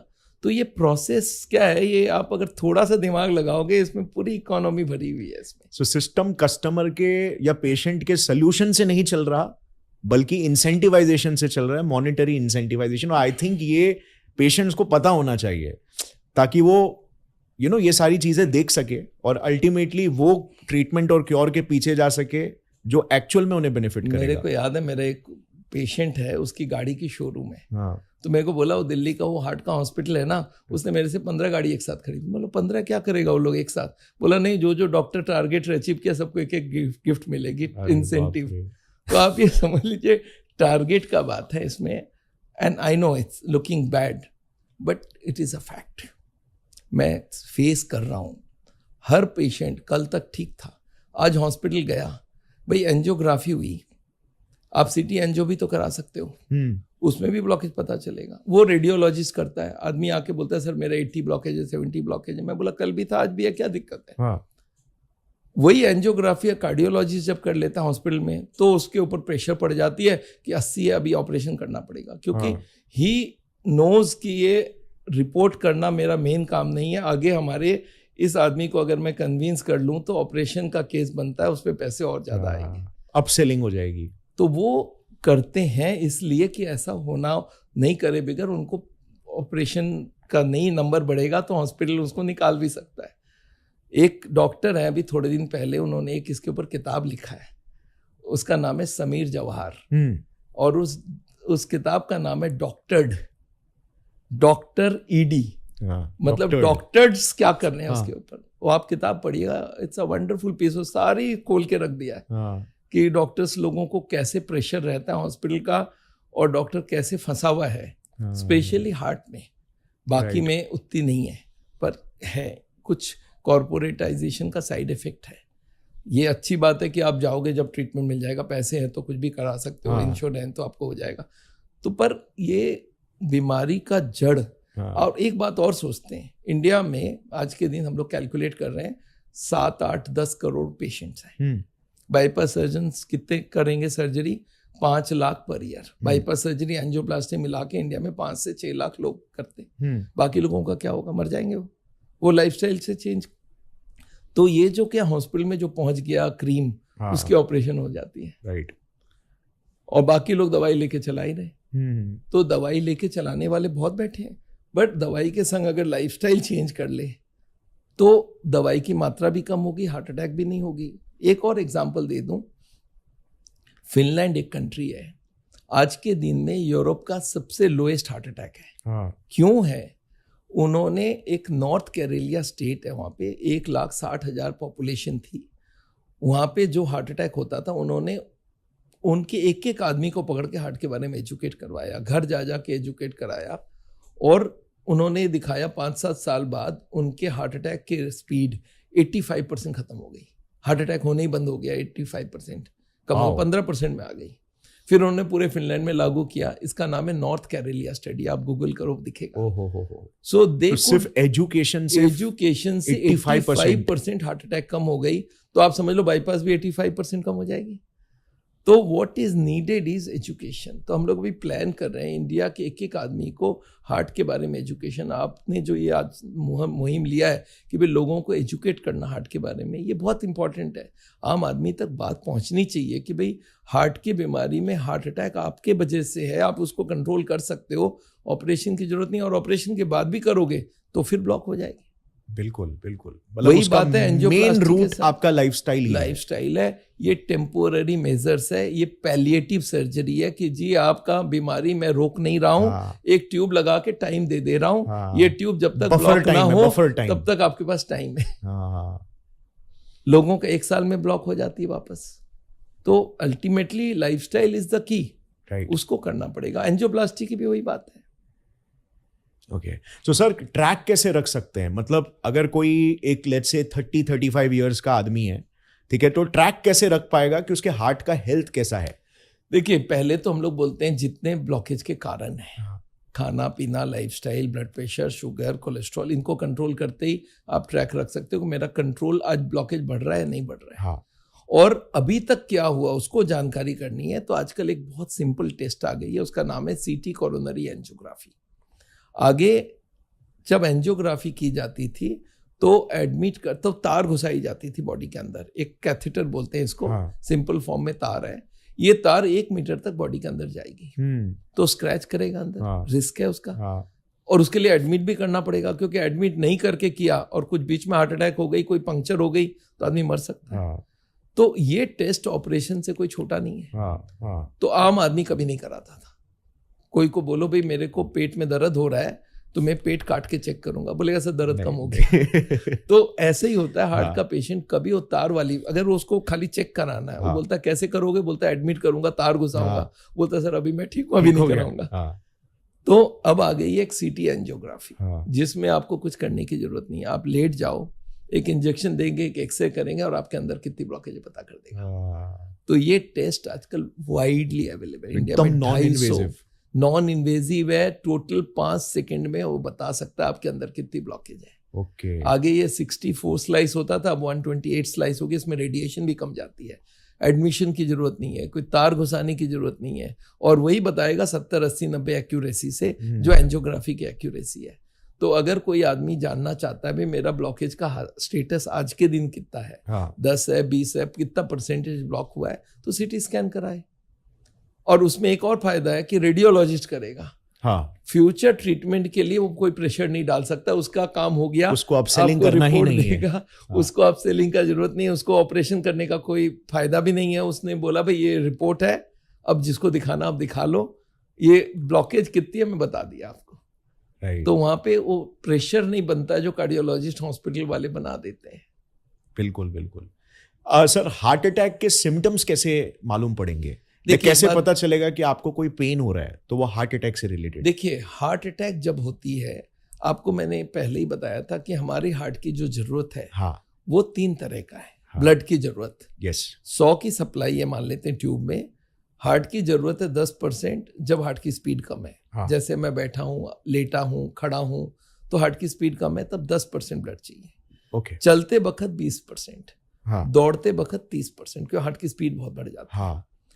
तो एक आदमी बोलता है मुझे दौड़ने में दिक्कत है, तो समझ लीजिए 70 ब्लॉक हो चुका। वो बोलता है मुझे चलने में दिक्कत है, तो 80 ब्लॉक हो चुका। बोलता है मुझे बाथरूम जाने में दर्द होता है, तो 90 ब्लॉक हो गया। बोला बैठे बैठे दर्द हो रहा है, बैठे बैठे सांस फूल रहा है, तो ये हार्ट अटैक है, 100 ब्लॉकेज हो गया। तो जब हार्ट का पेशेंट बोलता है मुझे चलने में दिक्कत है, बैठ जाता हूँ ठीक हो जाता हूँ, ये एंजाइना है, सांस फूलता है, एंजाइना है। और जिस दिन बोले बैठे बैठे पेन हो रहा है, बहुत ज्यादा हो रहा है, पसीना पसीना हो रहा है, वॉमिटिंग हो रहा है, तो ये समझ लीजिए हार्ट अटैक है। This is a sign. Pre sign क्या है कि एंजाइना हो रहा था, चलने में दर्द होता था, प्री साइन है। फिर वो ब्लॉकेज बढ़ा, आपने ध्यान ही नहीं दिया, बोले ये तो हार्ट का ही नहीं। तो एक दिन वो पर्दा फटा, 100 हुआ, 100 होते ही हार्ट अटैक हुआ। उस वक्त हार्ट का एक हिस्सा डेड हो रहा है। तो चेस्ट पेन होगा, सीवियर चेस्ट पेन या ब्रेथलेसनेस होगा बैठे बैठे एट रेस्ट, और पसीना होगा, वॉमिटिंग होगा, ये हार्ट अटैक का साइन है। आप ये समझ जाइए 100 ब्लॉकेज हो चुका है उस वक्त। इसको अगर प्रूफ करना है आपको कि ये हार्ट अटैक है, तो आपको एक टेस्ट कराना जिसका नाम है ECG, और एक कराना ट्रोपोनिन आई या ट्रोप्टी टेस्ट, ये ब्लड से होता है। जैसे ही हार्ट का अटैक होता है, हार्ट के मसल्स डैमेज होने लगते हैं, केमिकल निकलता है, वो केमिकल ट्रोपोनिन माना जाता है, उसको टेस्ट किया जा सकता है। एक स्लाइड में 1 बूंद ब्लड डाल दो, वो आ जाएगा पॉजिटिव।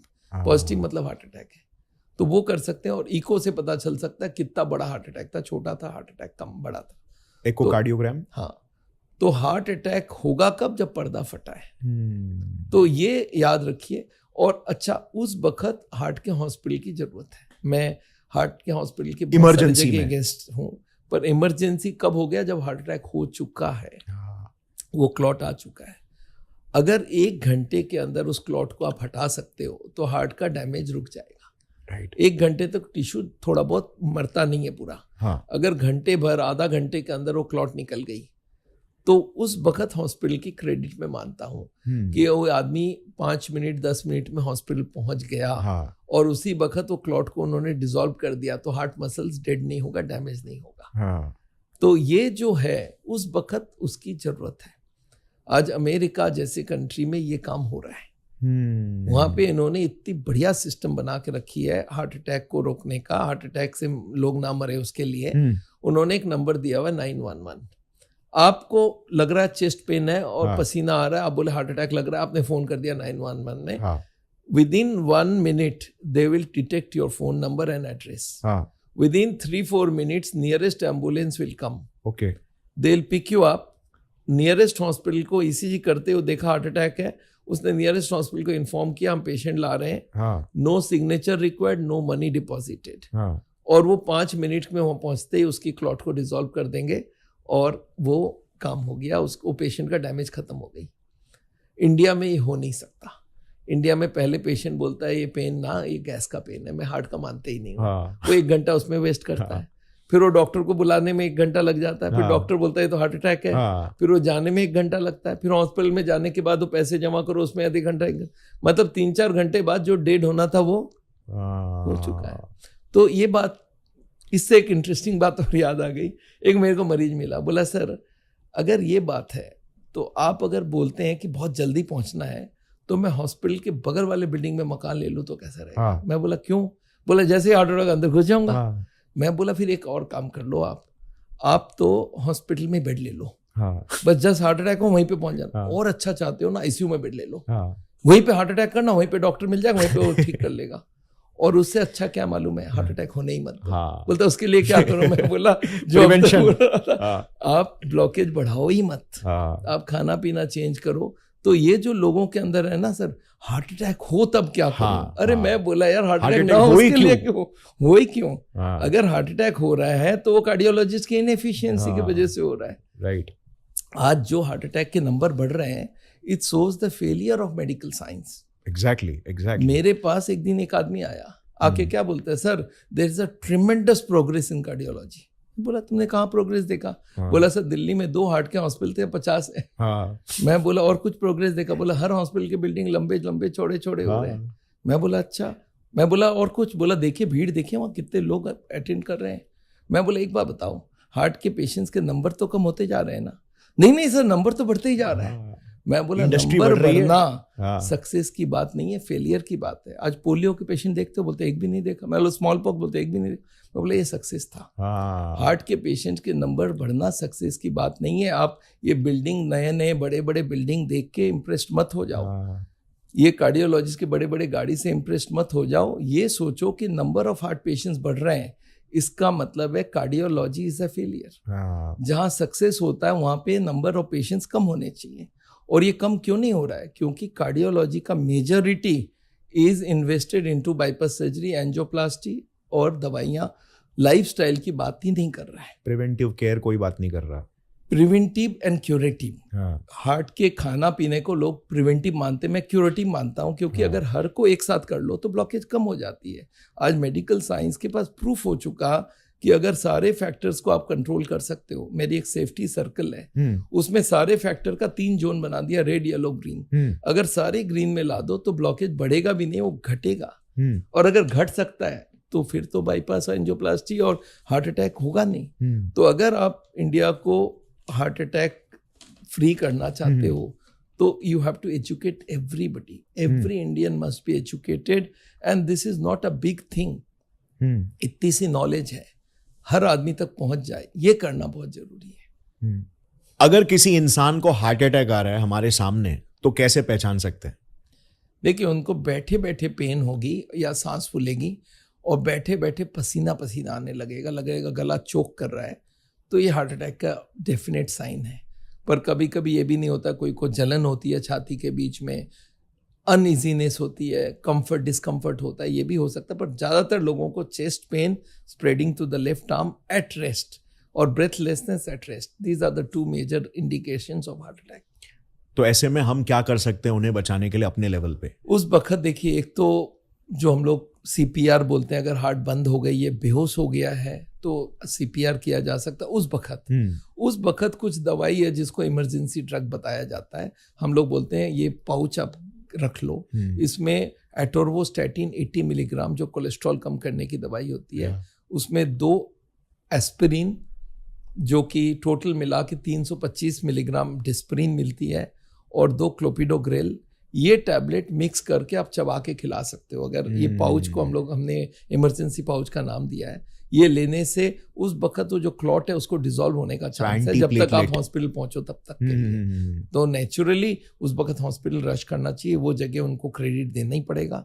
और इस इन बिटवीन ये दोनों काम कर सकते हो अगर जरूरत हो तो, पर नियरेस्ट हॉस्पिटल में जाके और वो क्लॉट को डिसॉल्व करने का काम करना चाहिए। सो ऐसे वक्त में से चेस्ट को पंप करके रिसस्किटेट करना पॉसिबल हो सकता होती है, उसकी ट्रेनिंग होती है। और एक बात याद रखिएगा, उस वक्त आपको इंडिया में एक प्रॉब्लम है, इंडिया के लोग इतने एजुकेटेड नहीं है। तो ये करने से पहले जो भी रिश्तेदार है उनको पूछ के करिएगा। मेरे को याद है, मेरा एक पेशेंट था, उसने ऐसे ऐसे किया और वो मारा भी गया वो आदमी। वो उसकी वाइफ बोली उस छाती पे चढ़ के उसने दबा के मारा इसको।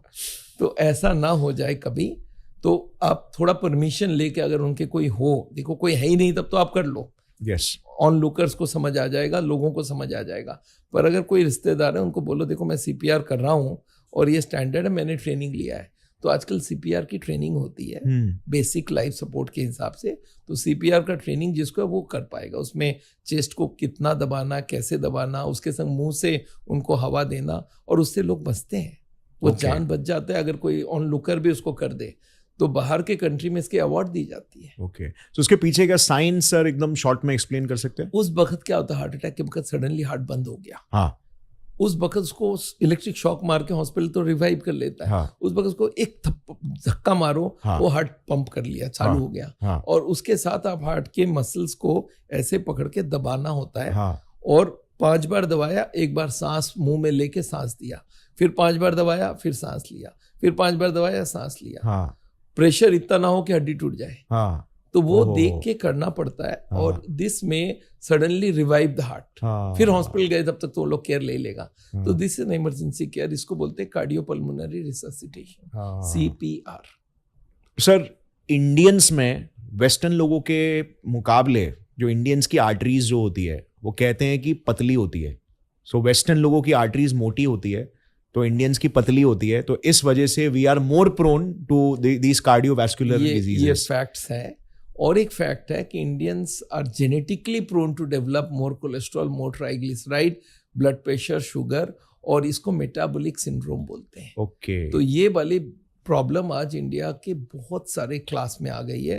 पहले गांवों में नहीं होते थे, फिजिकली एक्टिव होते थे, गलत खाना नहीं खाते थे। अब प्रॉस्पेरिटी आने के बाद गांव शहर सब बराबर सा हो गया है, हर जगह ये आज हो रहा है।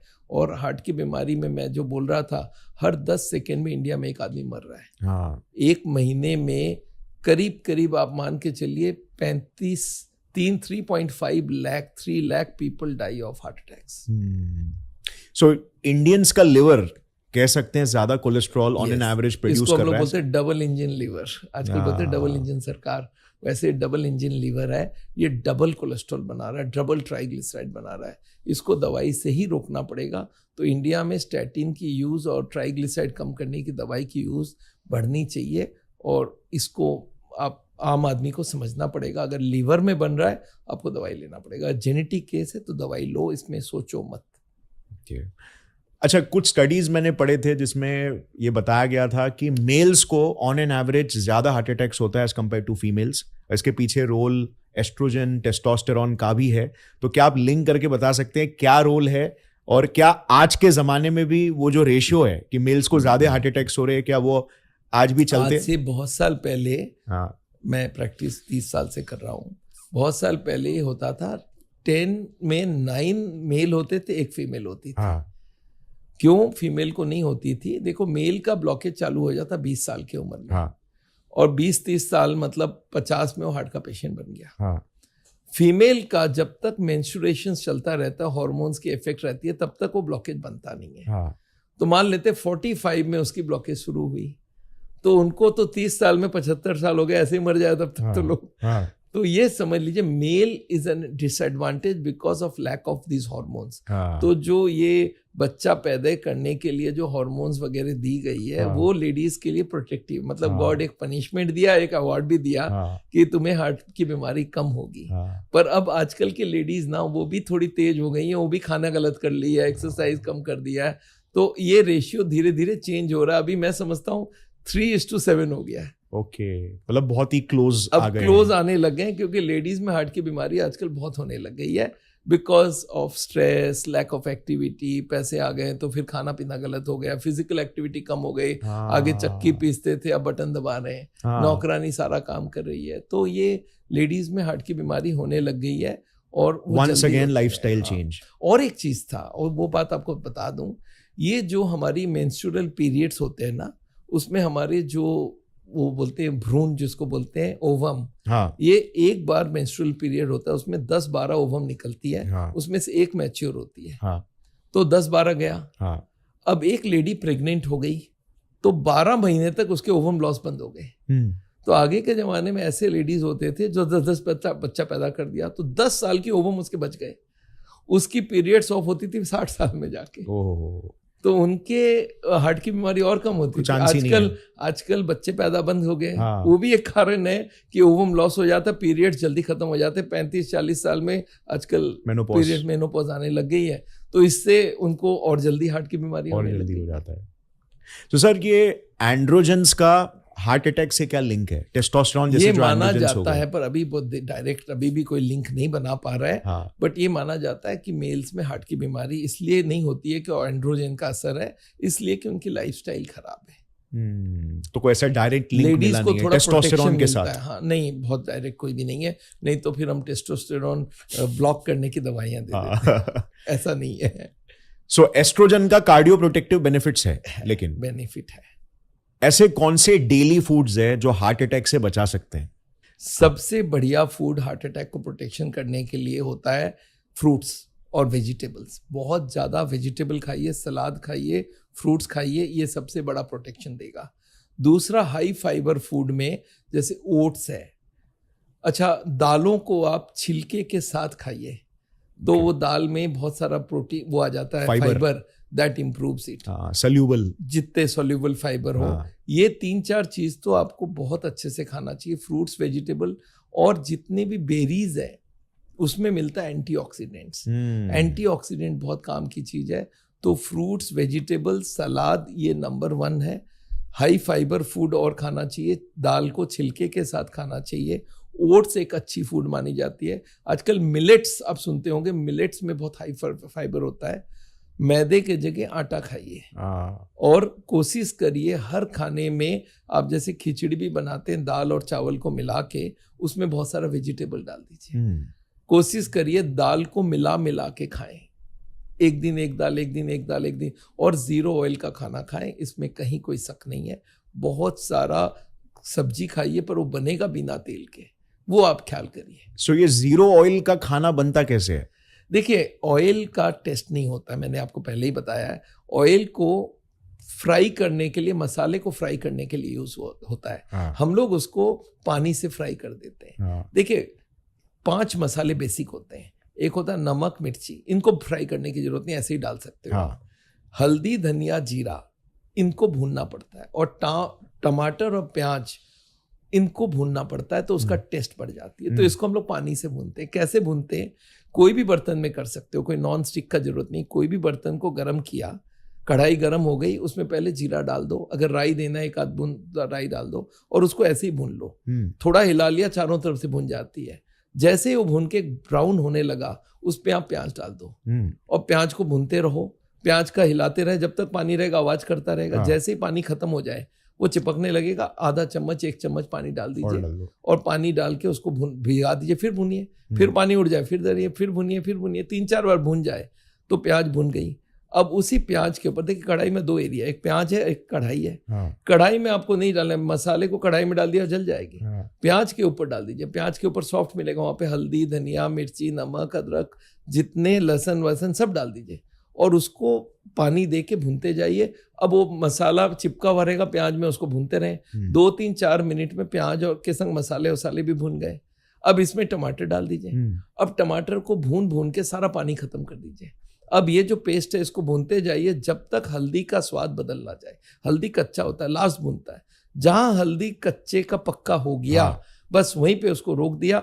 अब उसको आपने टेस्ट करके या स्मेल से भी पता चल जाता है ये हल्दी भून चुका है। अब इसमें पानी डालिए और बॉईल कीजिए। ये जो ग्रेवी है उसमें सारे मसाले हैं, भुने हुए हैं और टेस्ट सेम टू सेम है। अब इसमें जो सब्जी डालना डाल लो। तो सब्जी बिना तेल के बनाने में ना तेल का खर्चा हुआ, तेल के पैसे बच गए और हार्ट के लिए अच्छा है, ब्लड प्रेशर के लिए अच्छा है, शुगर के लिए अच्छा है, वजन कम करने के लिए। एक्स्ट्रा कैलोरीज भी नहीं मिले, एक्स्ट्रा कैलोरी नहीं मिला।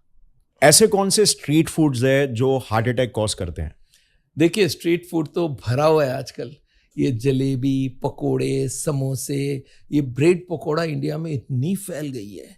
ये पूरा ये जो आलू को फ्राई करके ऊपर से वो बेसन लगा के देते हैं, आलू बोंडा बोलते हैं, ये these are all bad for the heart.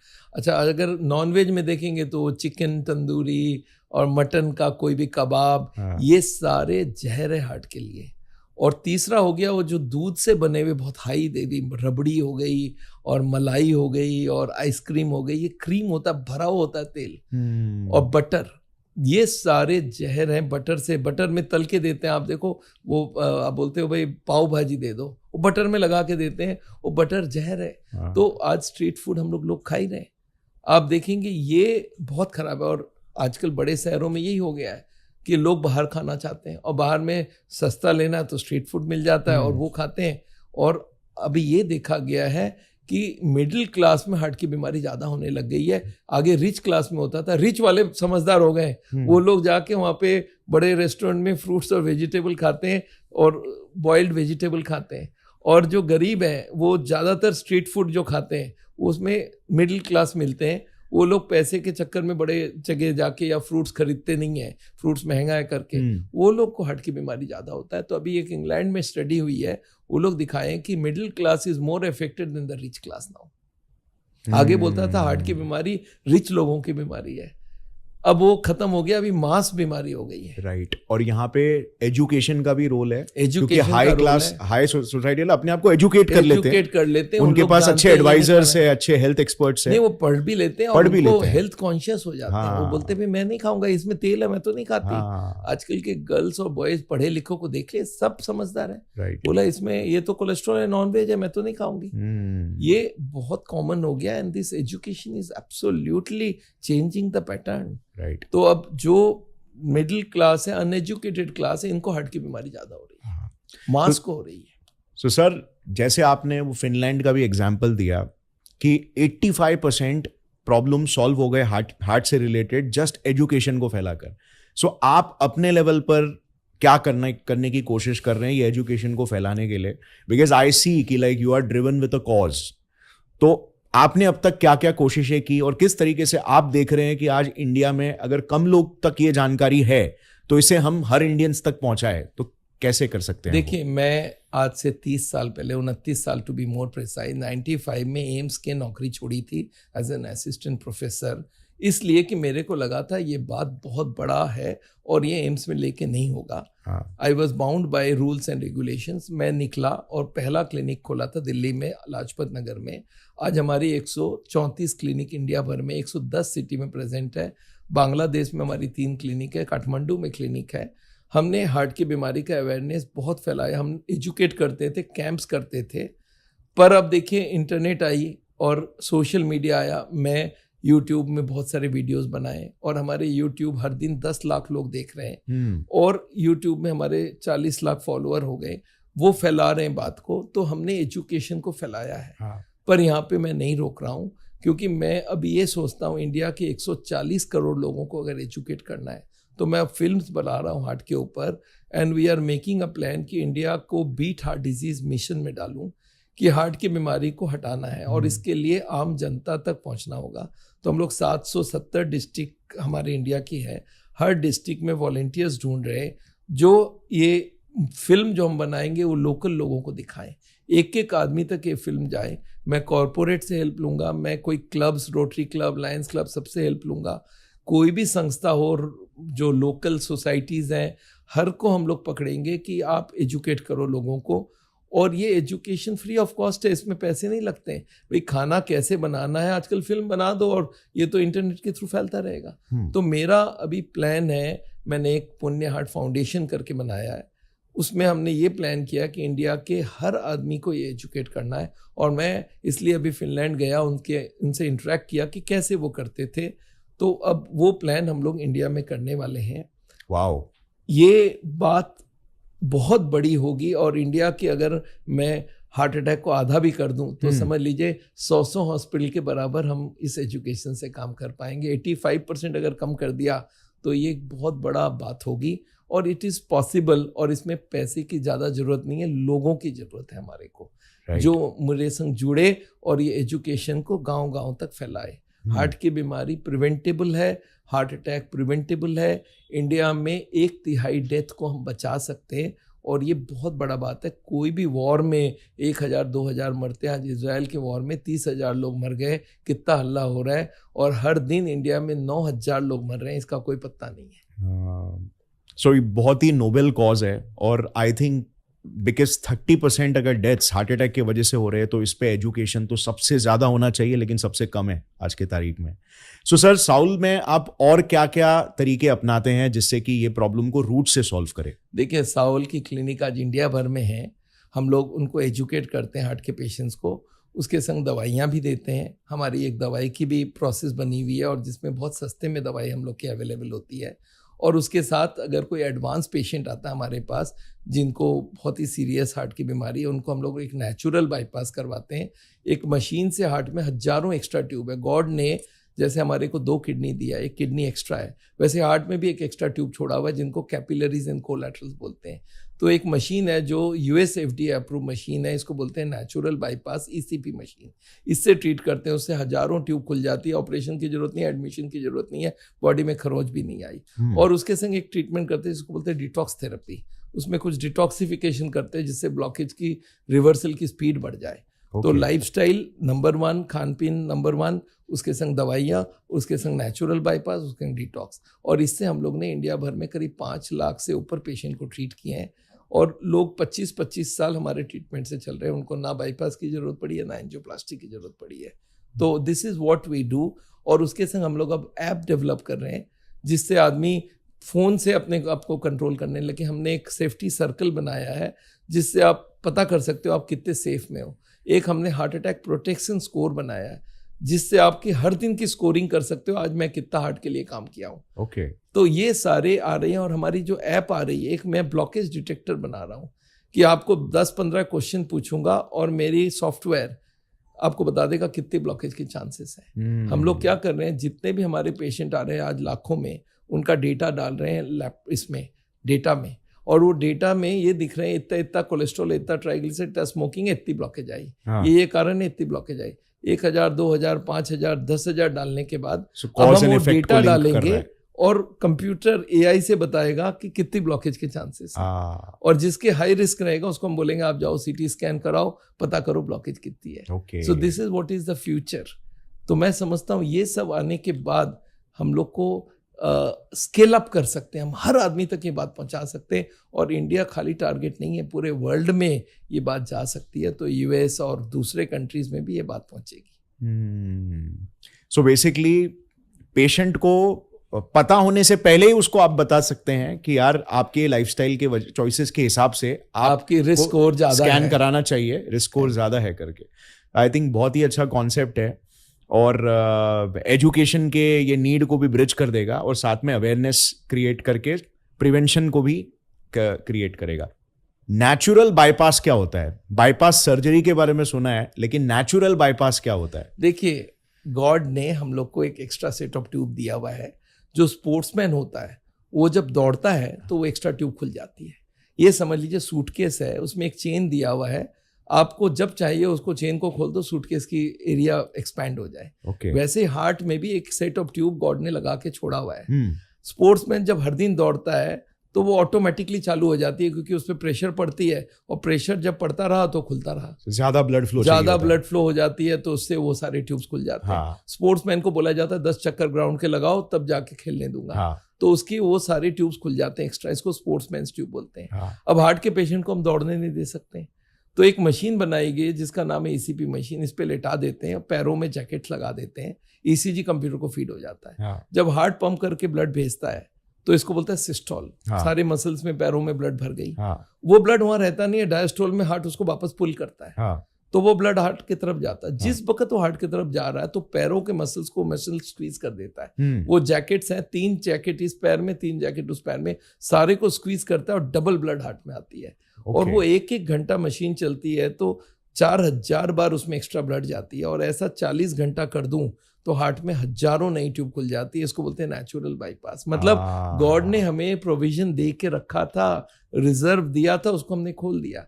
In fact ये ट्यूब्स ओपन थे हमारे, कब? जब हमें जरूरत था। कब? हजारों साल पहले हम जंगलों में होते थे और जानवर हमें मारे तो भागना पड़ता था जान बचा के। उस वक्त भागना होता था घंटों भर, और आप जानवर को मारना चाहो भागे, उसके पीछे भागो। उस वक्त ये सारे ट्यूब एक्टिव थे। अब हमने फिजिकल एक्टिविटी कम कर दिया, दौड़ना बंद कर दिया, अभी सारे बंद पड़े। तो हार्ट के पेशेंट को इसको हम खोल देते हैं उस मशीन से। ये FDA अप्रूव ट्रीटमेंट है और साउल के सारे क्लिनिक में ट्रीटमेंट अवेलेबल है, वो हम लोग ये करते हैं वहाँ पे। तो इससे बॉडी कटी नहीं, एडमिशन हुआ नहीं, और आपके बिना काटे बाईपास हो गई। मतलब मैं कभी नेचुरल ट्यूब लगाने की जरूरत ही नहीं, नेचुरल ट्यूब को ओपन कर दिया। मैं कभी कभी समझाता हूँ, मेरे घर पे 2 सेट बर्तन है, तो कुछ लोग आ गए, मुझे डबल जरूरत है, तो मैं खोल लूंगा एक बर्तन का सेट। तो हमारे हार्ट में एक रखा है भाई, उसको खोल लो। तो ये मेरे को लगा हमारे ट्रीटमेंट के संग सिंक है। तो इस ट्रीटमेंट को हमने अपनाया है and it is a very highly proven treatment. America में ये चलती है और वहाँ पे इंश्योरेंस कंपनी उसको पे करती है।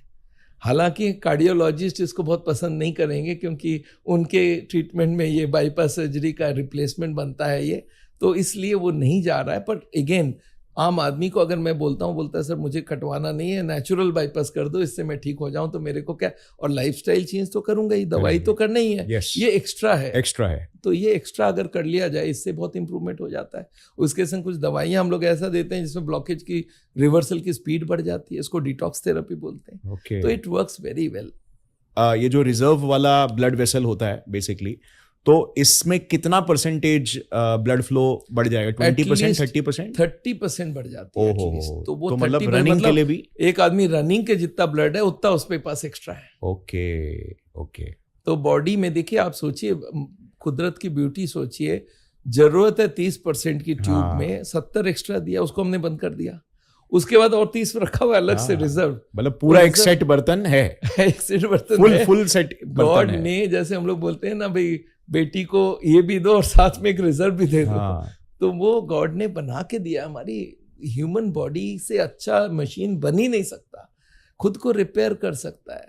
एक हाथ में स्क्रैच कर दीजिए, 10 दिन बाद स्क्रैच हील कर गया। हार्ट को हील कर सकते हैं आप, और अगर हील कर सकते हैं तो क्यों हम कोई ऑपरेशन या उसके बाद में सोचे, और क्यों ना हम इसको अपनाएं। इसमें लाइफस्टाइल में पैसे ही नहीं लगते हैं, इनफैक्ट पैसे बचते हैं। राइट।